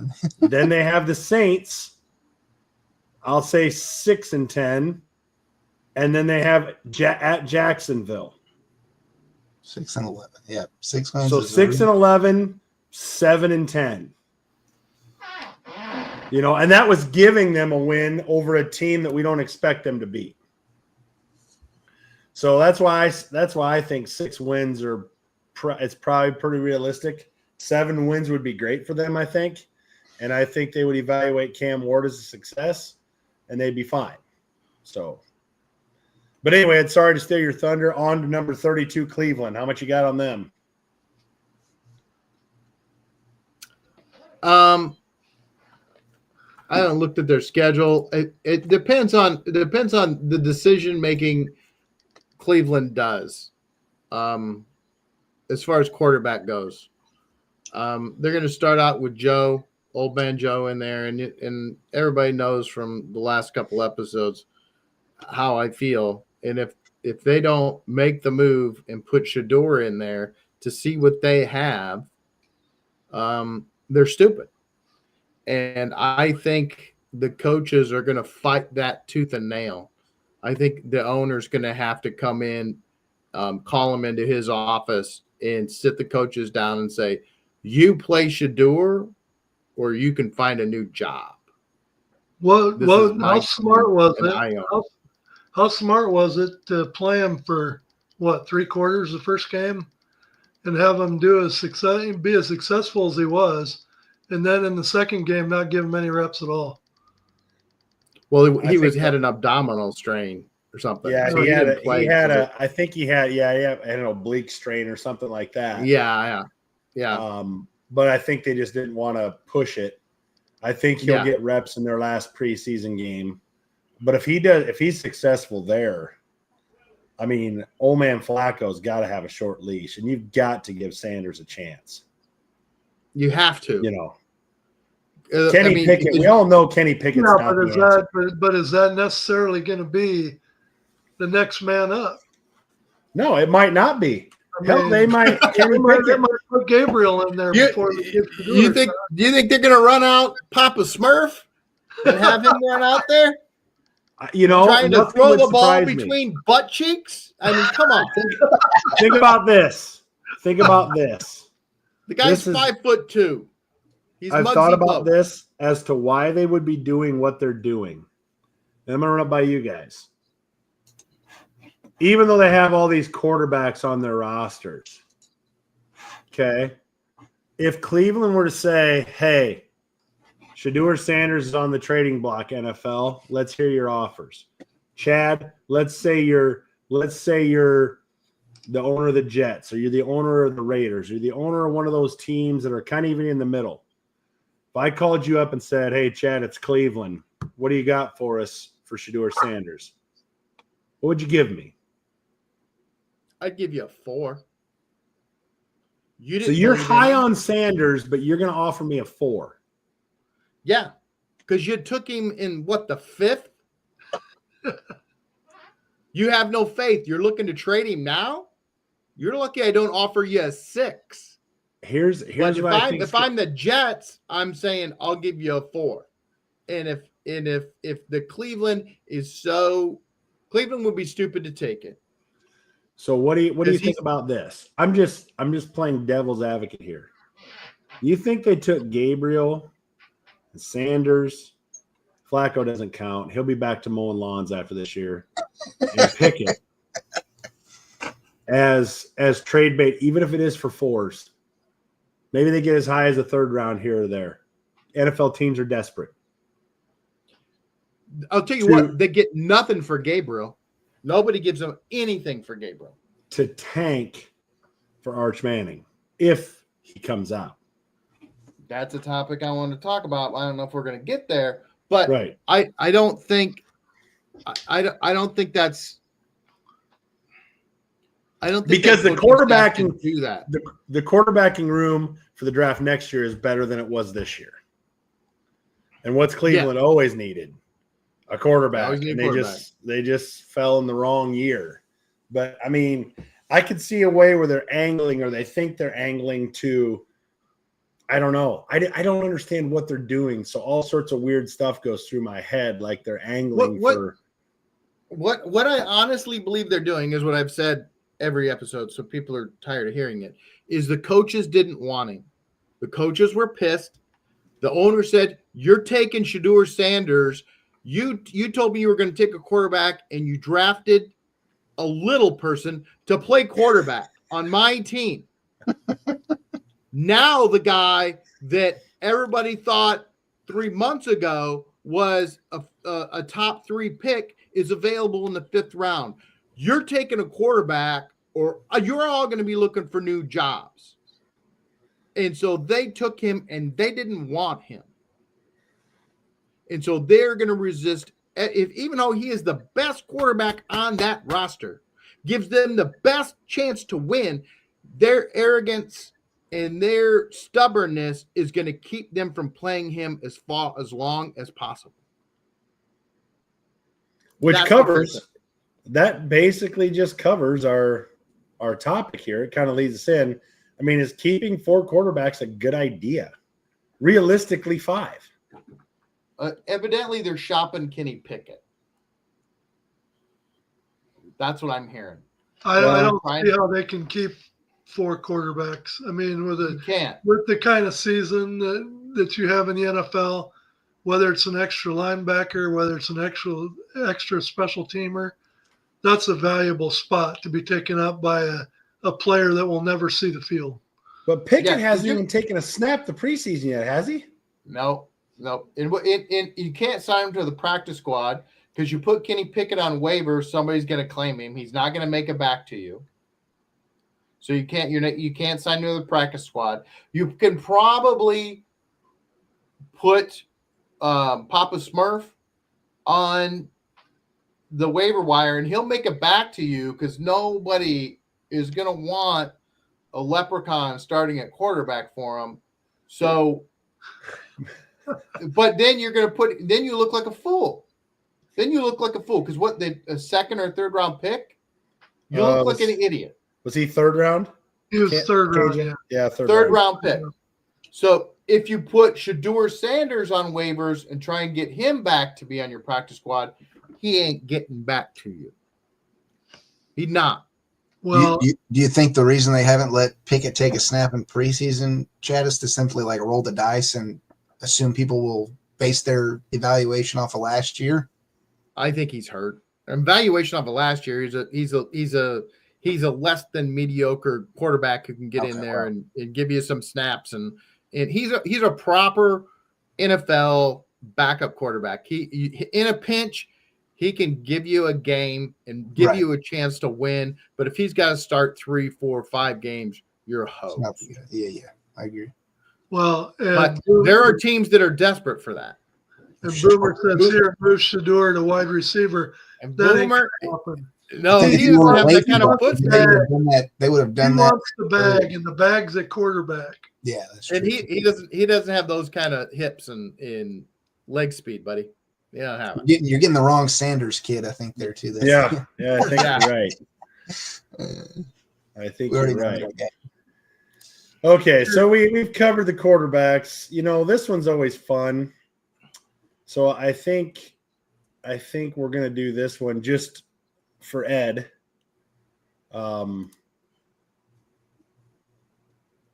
Are the Minnesota Vikings all in on McCarthy? And I think the answer is a resounding abso-freaking-lutely. And I'll tell you why. 2 weeks ago, I'm confused. Well, They're all in on a lot of things. They're all in on McCarthy. They're all in on their converting their cheer squad to being all men. They're There all it is. in.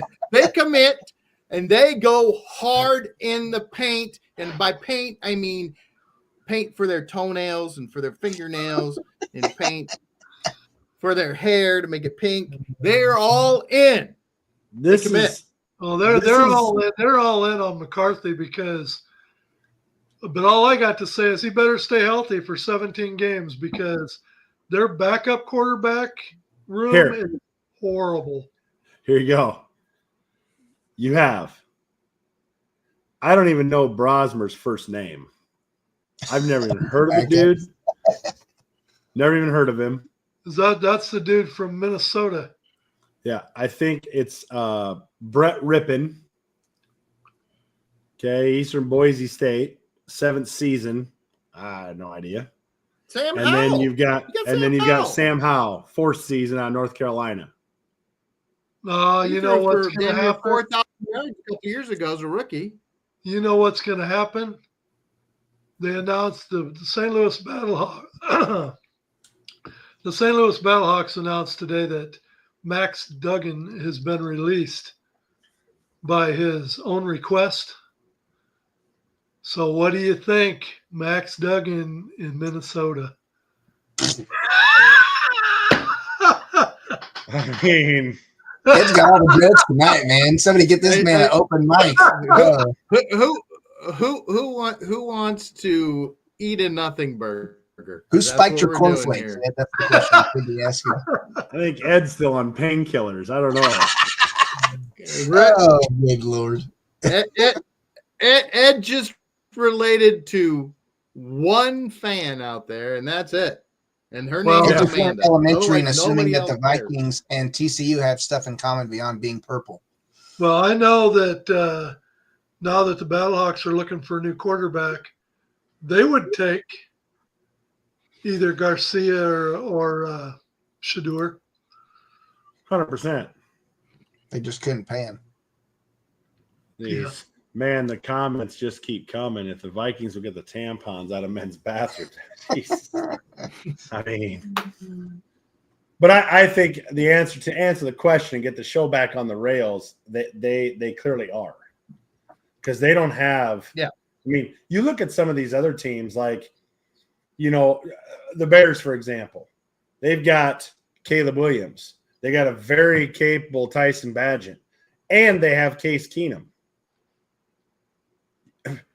When you look at the Vikings, it's like, who? Well, and you look at How now, brown cow? That's what you they'll look be at saying. McCarthy. McCarthy goes down last year in preseason, so he doesn't yeah. play at all during the regular season. Fast forward to this preseason, he played the first game. I think he played 2 series, and then he was out. And in game 2, he never played at all. Yeah, So well, you're not even giving the guy game reps and he's virtually a even rookie. this year, and he's going to be your starter out of the chute. He is a rookie. Yeah, He's a rookie. he is a rookie, and you're not He is a playing him rookie. at all. I don't get it. I don't Listen, think it's they'll the play him stupidest. in week 3. It just it's one of those things that makes you go, Ed, why'd you put him at 8? I mean, Yeah. This is the kind of stupid stuff that Minnesota does. I mean, they do this and then they have an all-male cheer squad. So these are the stupid things that they do. We better go on to the next topic. Well, and I guess that kind of leads us into the next topic. There is optimism in Chicago. What's the realistic achievement in 2025? Chad, go ahead. You know me. I know I am the ultimate pessimist. You for sure are. I have zero. This is going to sound a lot like my talk about Nebraska. I have zero faith that this team will do what it takes to win. They will find ways to lose 7-point games. They do it. If there was a Hall of Fame for losing 7-point games, every Chicago Bear team in the last 20 years would be in that Hall of Fame. Well, what's realistic? Go ahead. I think if they win 8 games, it's a miracle. It's a miracle. Well, the first hurdle they got to get over is they've been horrible in their division. What do they say? They're like 3-12. The last 15 games are like 3-12 in the division. Well, you're never going to get anywhere if you can't beat the teams in your own division. So let's look at their schedule. This is why I say I kind of love how this schedule works this year. Minnesota has refused to play their rookie quarterback in preseason. We open up at home against Minnesota. Give them a split between Chicago and Minnesota. They'll split. Okay. You know, the Lions. I don't fear the Lions as much as I did the last couple of years because they've lost their entire coaching staff. And we always seem to play the Lions tough. Yeah. So let's just assume that the Bears go 3-3 in division. They could go 2-4. Maybe we beat Green Bay twice this year. We almost did it last year. Let's just say 3-3. We almost beat the Lions twice. 2 years in a row. So let's just say we're 3-3.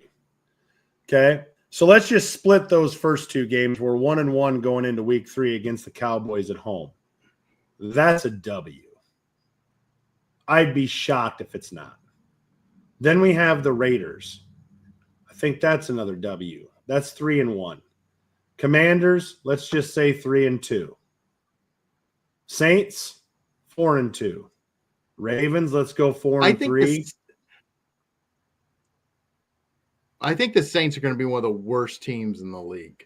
I do too. I think the Saints are staring at the number 1 pick. But go ahead. I think they're looking for the next coming of Archie Manning. Yes. So let's say the Ravens are 4-3. I still think we beat the Bengals because I think we have a way better defense than Cincinnati does. Even if Joe Burrow is on, I think we have a way better. I think we're 5-3. We play the Giants 6-3. Giants might beat a dart by then. I don't know. But let's just say 6-3. Did we do the split with Minnesota? Let's say Minnesota is this loss and we won that. So 6-4. Then we play Aaron Rodgers and the Steelers at home. I'm going to say that's a win, 7-5 or 7-4. You think they're going to beat Aaron Rodgers if he's still upright? Okay. I don't think the Steelers are that. I don't think the Steelers are that good, and Aaron Rodgers is a shell of himself. Yeah. We will find a way to lose to Aaron Rodgers. We will find a way. We always do. It's not happening. Chad is the lover scorned of hypercritical fans for his respective teams. Yeah. Eagles 7-5. Let's take the Packers loss here, 7-6. Browns 8-6. Then the Packers 9-6. 49ers. Who knows? 9-7. You know, 9-7. And then the Lions, I think, so 9-8. You know, I mean, realistically, and if they win a game here or there, or they lose a game here and there, you could be right. 8-9 wins. But 8-9 wins under Ben Johnson under year 1 would do wonders, I think, for the Bears fans everywhere. Yeah, but I mean, that's I've what even we said seen last year. It well, yeah, but it's here's the just deal, same though. thing. It's just I the same. understand that, but what we're talking about here, I think, is, and I think you can already see it in preseason, the offense is a lot different. We win every preseason.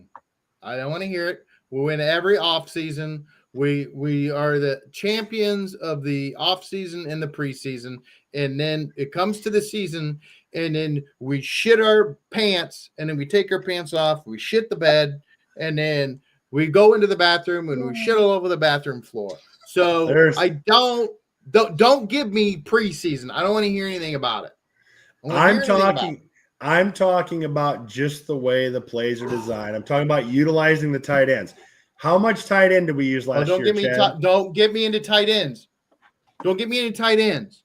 We took Loveland. We could have had Simmons, the Ohio State left tackle, who's looking like a superstar in Kansas City, looking like a brick wall nobody can get around. And we took a tight end after he signed a tight end for a whole bunch of money the year before. So I want to hear about a tight end that we didn't. Now you want to get nuts?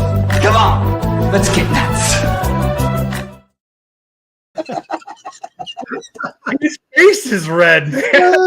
I see the steam coming out of his ears. Oh my One of goodness! the worst drafts in Bears history. It will go down as a horrible draft. Simmons is going to end up as an all-pro, preeminent all-pro, who's going to go into the Hall of Fame, and Loveland will be a nobody knows about 3 years from now. Okay, KJ, I got a question for you. We got to move on. We got to get Chad's blood pressure down, man. We got to move on. KJ, here's your question. Are the Denver Broncos the real deal this year? I mean, there's a lot of people that are definitely high on Mr. Bo Nix, so I guess. No sophomore slumps for any of these quarterbacks. No sophomore slump for Jaden Daniels. No sophomore slump for Bo Nix. You don't think that defense? That's why I say I'm a firm believer in sophomore slumps. You could even say that for the Houston Texans. Texans, true. Stroud had But it. you have a football like Daniels last year, the way he played and finished the season off. You don't think that every defense in the NFL wasn't watching film all winter long to try and figure out how they're going to stop Jalen Daniels in year 2? I mean, they're all professionals. It's a copycat league, too. It's for a reason. All these quarterbacks that had big success as a rookie, look at Drew Bledsoe. Drew Bledsoe back in the day. All those guys, they all had sophomore slumps. These defenses are paid a lot of money. The coaches are paid a lot of money to stop the other team. And I guarantee you, they dissected Jalen Daniels' game tape every which way but loose. And they did the same thing for Bo Nix. If you're Kansas City, if you're the Raiders, if you're the Chargers, they did nothing but watch game film on Bo Nix, and they're going to try and put him in a position where he's weakest. Yep. I mean, it's facts. Now, yeah. I'm not saying it's going to happen, but man, you just listed examples. Like that sophomore year in the NFL is a real tough year. Very few quarterbacks. There are some, don't get me wrong, but very few quarterbacks don't experience some holy crap moments their second year because, like you said, defenses have spent all winter long diagnosing, looking for any little chink in the armor that they can expose. You think the first time that Philadelphia plays Washington, if Philadelphia comes out and boat races them, all of a sudden the other teams in the NFL are going, what did Philadelphia do? Get that film. Get that film. What did Philadelphia do? And they may not have the same players Philadelphia does, but they're going to try their damnedest to replicate what Philadelphia does. And is Washington's staff good enough to figure out, okay, this is what teams want to do to beat us. Now can we do this? We'll find out. Same way in Denver. So you're asking the question: is Cliff Kingsbury good enough? Well, I think we have a lot right. of evidence on Cliff Kingsbury. Yes, I agree. I think to answer your question, Ed, I would say, as we've already acknowledged, the sophomore slump reality, there is, I think, still a gradient scale in that stigma or mantra. A guy like CJ Stroud can have a sophomore slump and still be a top 10 QB. The question remains, I guess, is how bad does Bo Nix's sophomore slump end up looking this season, comparatively to last year? I mean, he's by no means a top 10 guy, but I mean, I'm looking at the league comparison amongst the rest of, starting QBs from last season. I mean, he wasn't horrible. I don't know. I think it's still too early to say he's for sure the franchise guy, but he did enough last year to make noise and provide some semblance of reliability.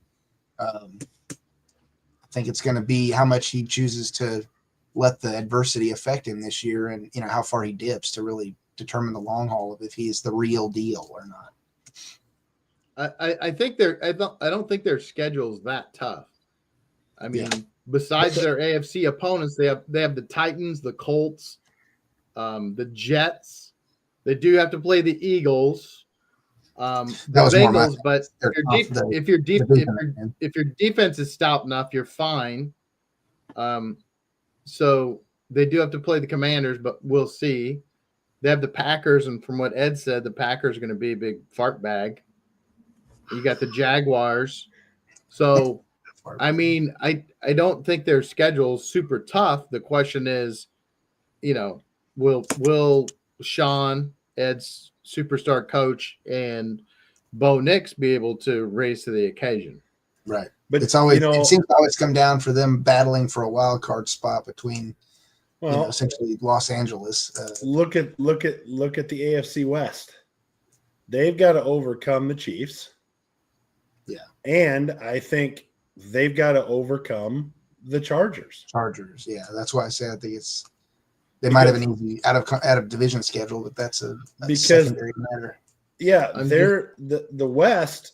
To me, Bo Nix is still the third best quarterback in the division or in the West. I know Chad's going to disagree because he's not a big Hey Bear fan, but a big Justin Herbert. I think Herbert and Mahomes are the two best quarterbacks in that division with Nix obviously on the up. But I mean, you've got you 2 games against the Chargers, 2 games against the Chiefs. The Raiders always seem to sneak up and beat somebody in that division, so I don't know. They could be, could they be like the Green Bay Packers, go 1-5 in the division and still make the playoffs? Yeah, easily. I think you're right, KJ, that it seems like they're always fighting for a wild card, simply because the Chiefs have been the Chiefs here lately. But so you're not a big Geno believer? You're not a big Geno believer? You don't think Geno's gonna? No. I'm a Geno fan, but I don't think I believe in the rest of the Oakland team. That's what I would say. I mean, is Pete Carroll at 79 years old or whatever he is? Yeah. Does he still act 55? Yeah. As good as Geno in, he's not Russell Wilson. I'll say that. I mean, I don't know if Pete Carroll is going to be able to turn the Raiders around. That's a tough ask. Yeah, that is a tough ask. If Pete Carroll can do it, if anybody can, Pete Carroll can. But now, if Brady starts coaching Geno on the side, maybe there's a different story we're talking about. Right.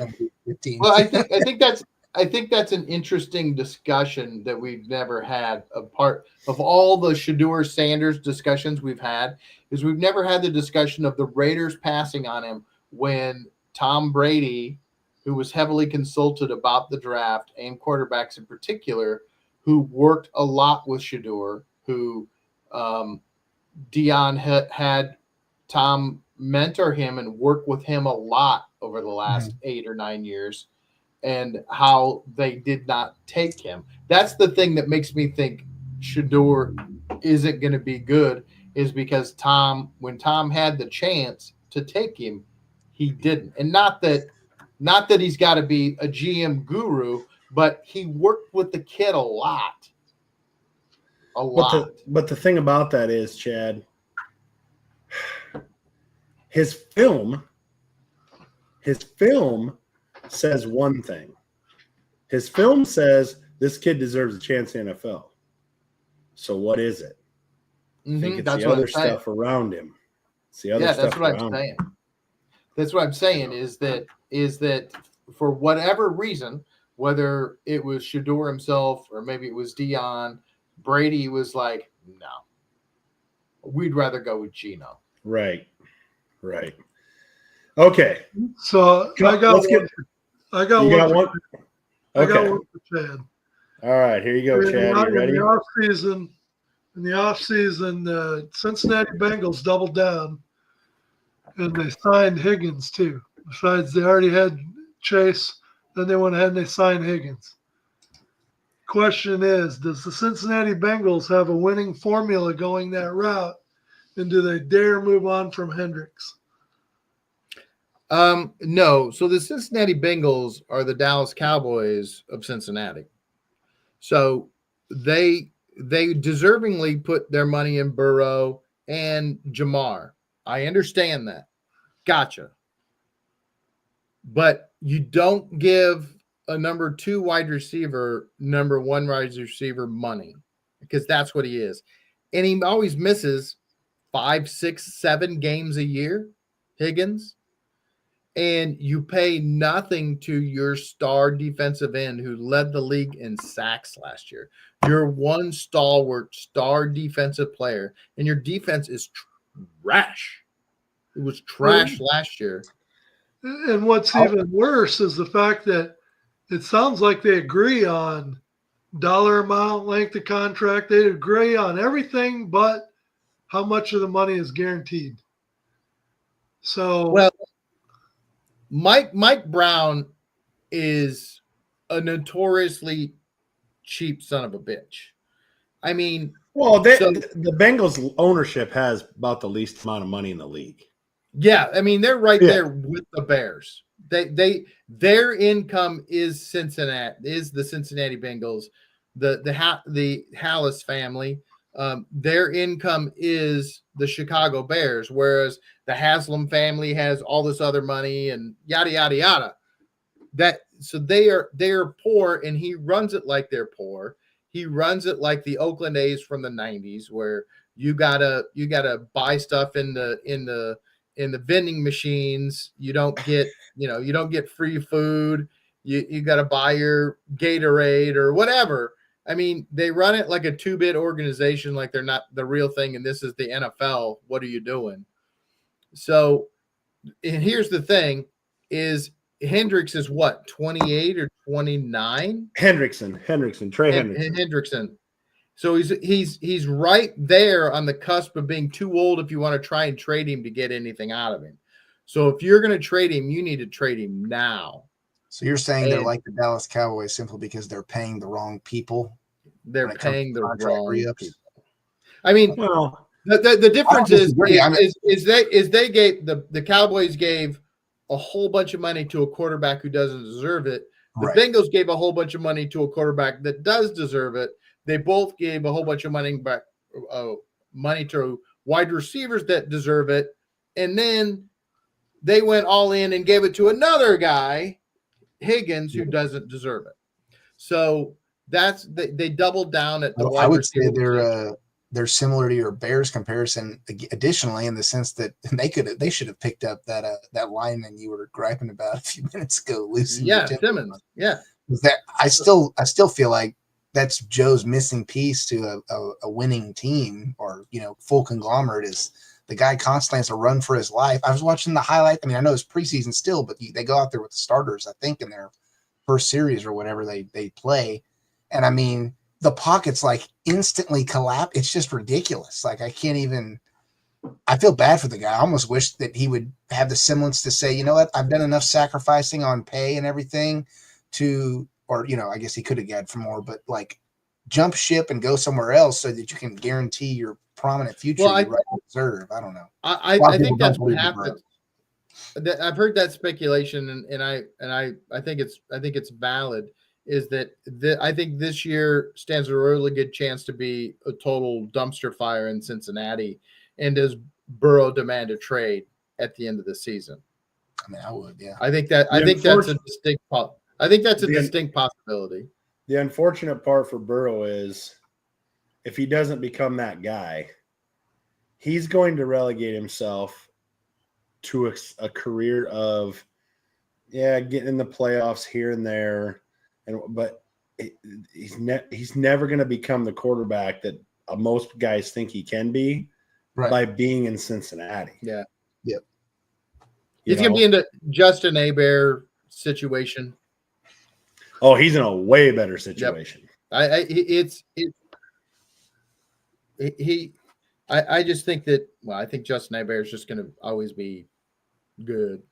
I don't think he's going to be a world beater. But he's in a better situation. Burrow can be. Joe Burrow is a world beater.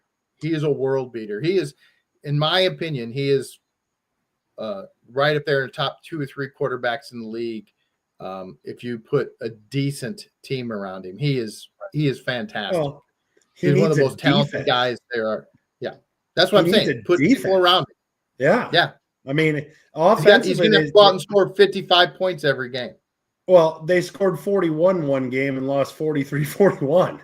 I mean, you can't outscore everybody in the NFL when your defense is porous, and that's unfortunately where Cincinnati's at. Okay, this is always a fun one. Let's go to the fun one first, and we've mentioned it before, but this is always fun. Is Dallas headed for a dumpster fire in 2025? Oh, yeah. Without a doubt. Ed? Without a doubt. I don't see Dallas winning any more than 6 games this year. For what reason? Like, what's your reason behind it? I actually have a reason. And it's not Jerry Jones. Because he don't play. Dallas's defense is horrible. And now if you're going to run the risk of not even signing Micah Parsons too yet, I mean, you just watch them play in the preseason. Their defense is horrible. And Dak Prescott is not a top 5, top 10 quarterback in my eyes. He's just not. I think the reasoning is this. The Dallas Cowboys remind me of, and I'm not picking on you, Chad, but I'm just using it as an example. The Dallas Cowboys remind me of the Nebraska Cornhuskers when they were firing coaches when they were winning 8-9 games. It's not enough. We're the Nebraska Cornhuskers. Like, we win national titles. Mike McCarthy got fired, or he left. 3 seasons of 12-5. Yeah, 3 seasons of 12-5, and that wasn't good enough for Dallas. You know how many NFL teams would take 3 seasons of 12-5? Over half of them. You know, it's never good enough for Dallas. Like, Super Bowl, we're in to win Super Bowls. You haven't won a Super Bowl in 3 decades. Do you know what I mean? Like, at some point in time, there needs to be a realization that you're not the Dallas Cowboys of the 90s. I think most Cowboy fans I talk to, they understand that. Most Dallas Cowboy fans, yes. But the people that need to get it don't. Jerry, and I think his name's Steven, yeah. His son. Yeah, Jerry and Steven don't get it. So no, the whole Micah Parsons thing is a giant screw up. He shook hands with Jerry and said, "Here, we'll do this deal. Get a hold of my agent right away. Let's get this done."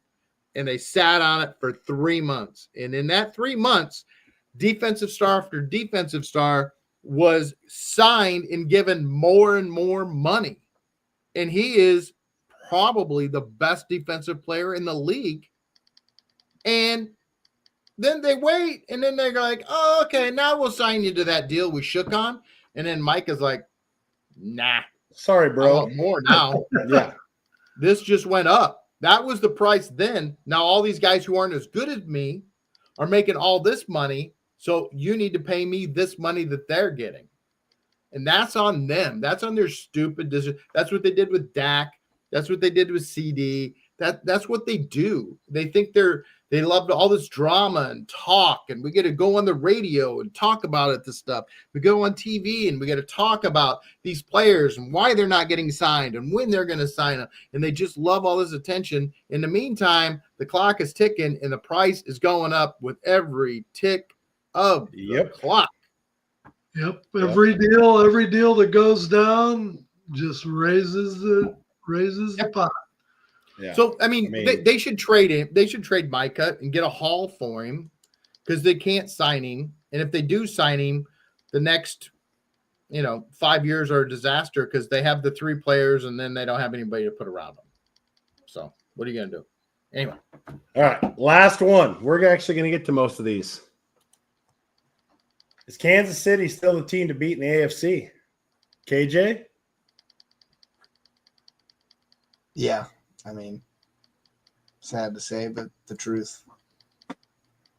I don't think they're as good as they used to be. The problem is the 2 teams that I would pick against them, I can't really fight against Chad's very well thought out historical statistic he throws out now with the coaching QB regimen between Baltimore and Buffalo.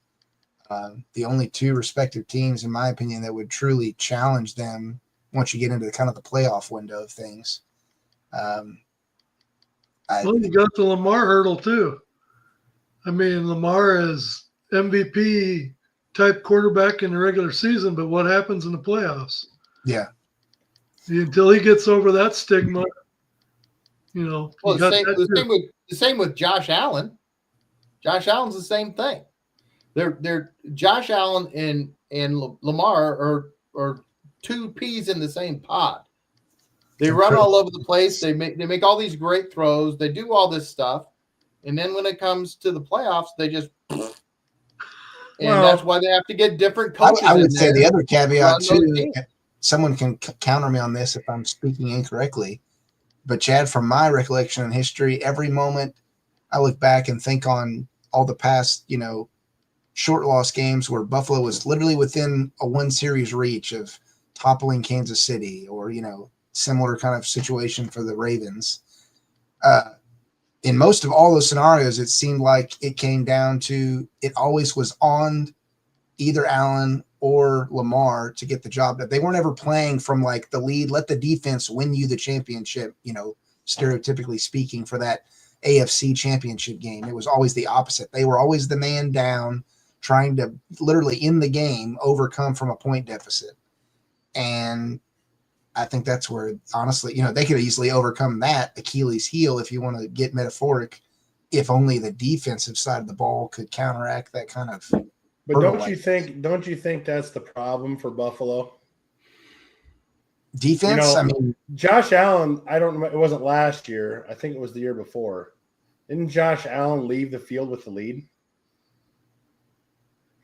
I think the biggest difference between Buffalo and Kansas City is Kansas City still has a solid defense. Kansas City is able to go out there and make that stop. I've heard the rhetoric around it. Like, I think Buffalo's made the efforts to solidify their line.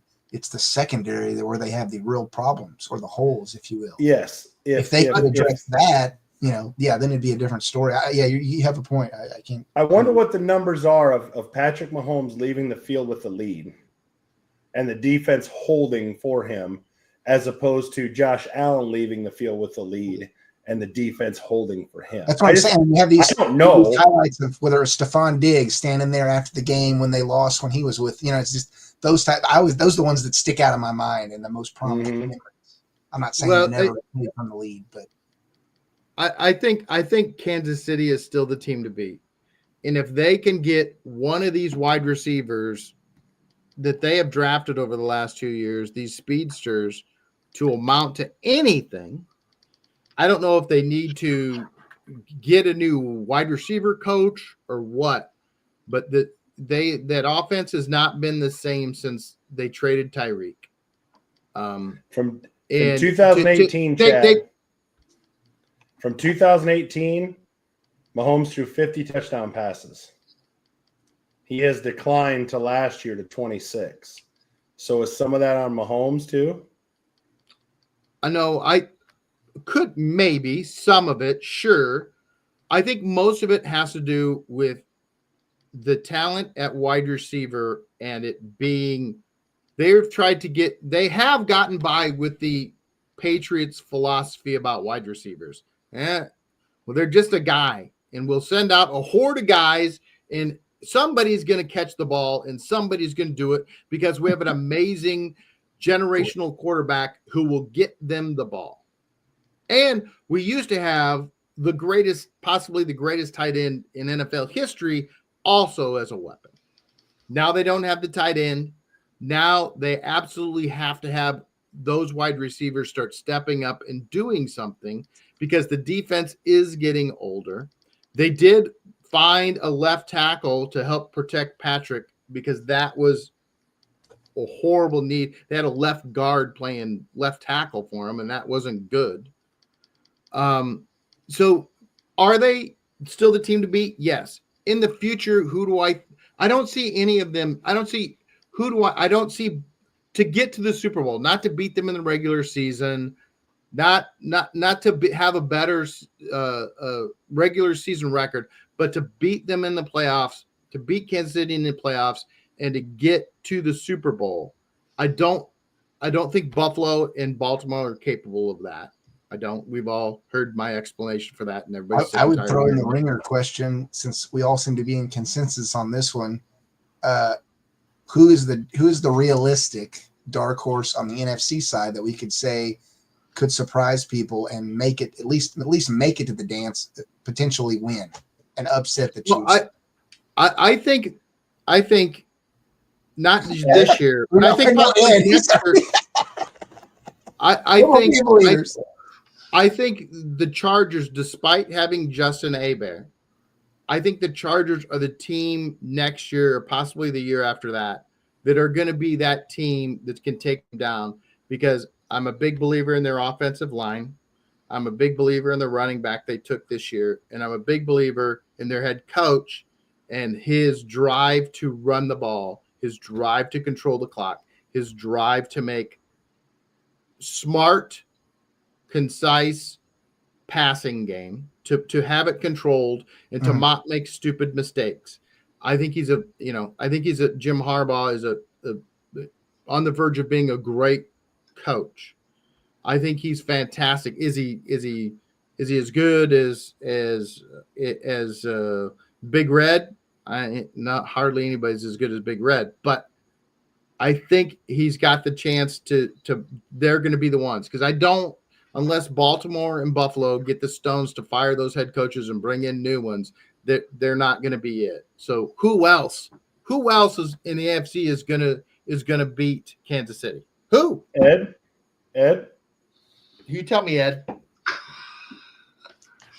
From the AFC or the NFC? From the AFC, who's the team that can beat Kansas City from the AFC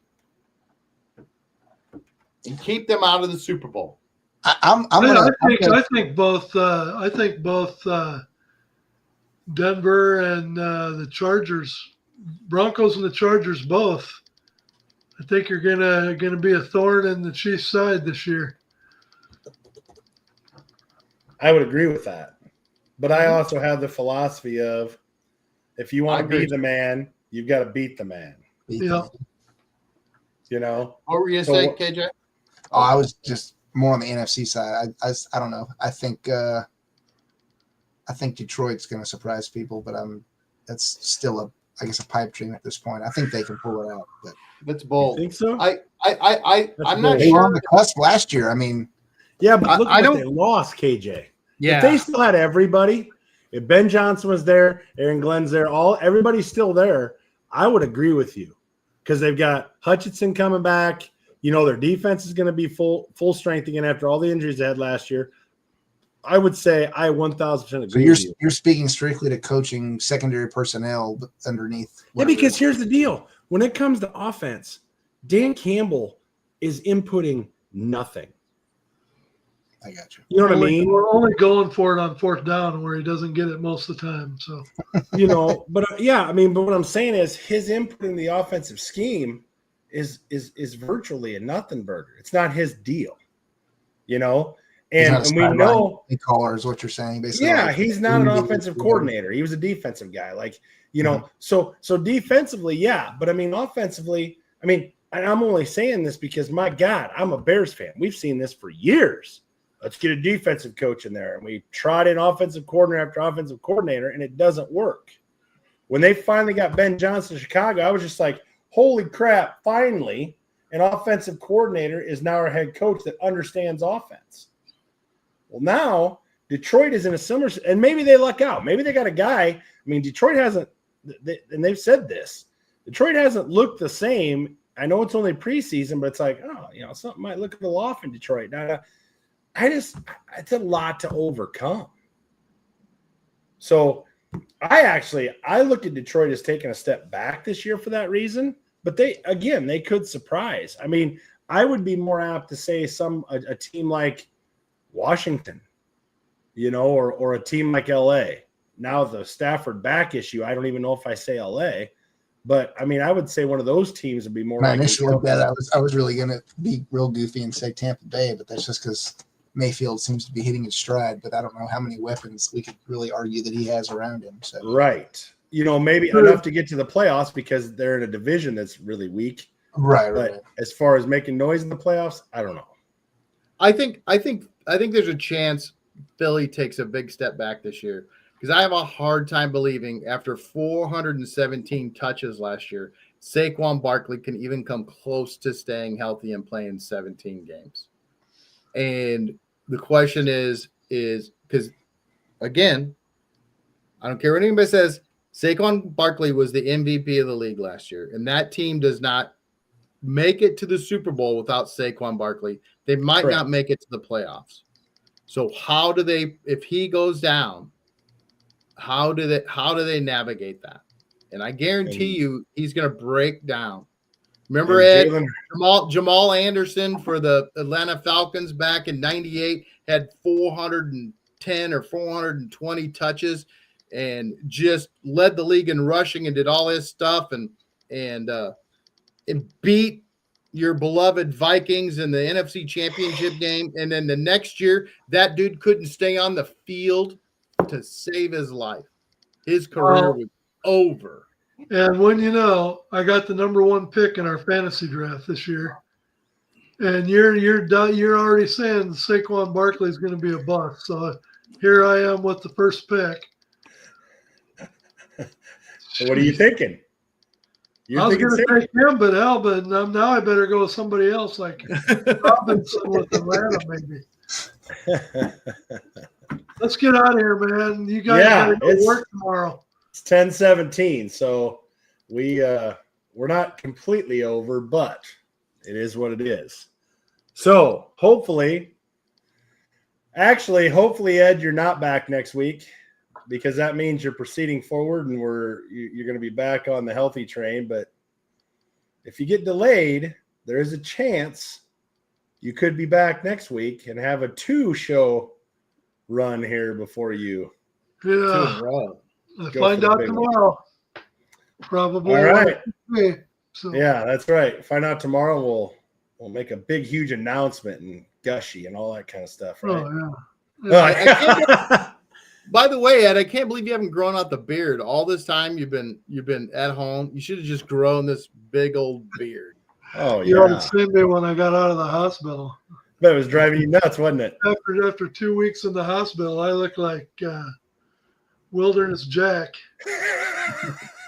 we just got to get you on with your nightgown on, Ed, and do hospital bed hot takes with Ed or something. Yeah. Ooh. Hot takes from the hospital bed. Hot takes from the hospital bed. All right. Maybe have the bedpans right next to you.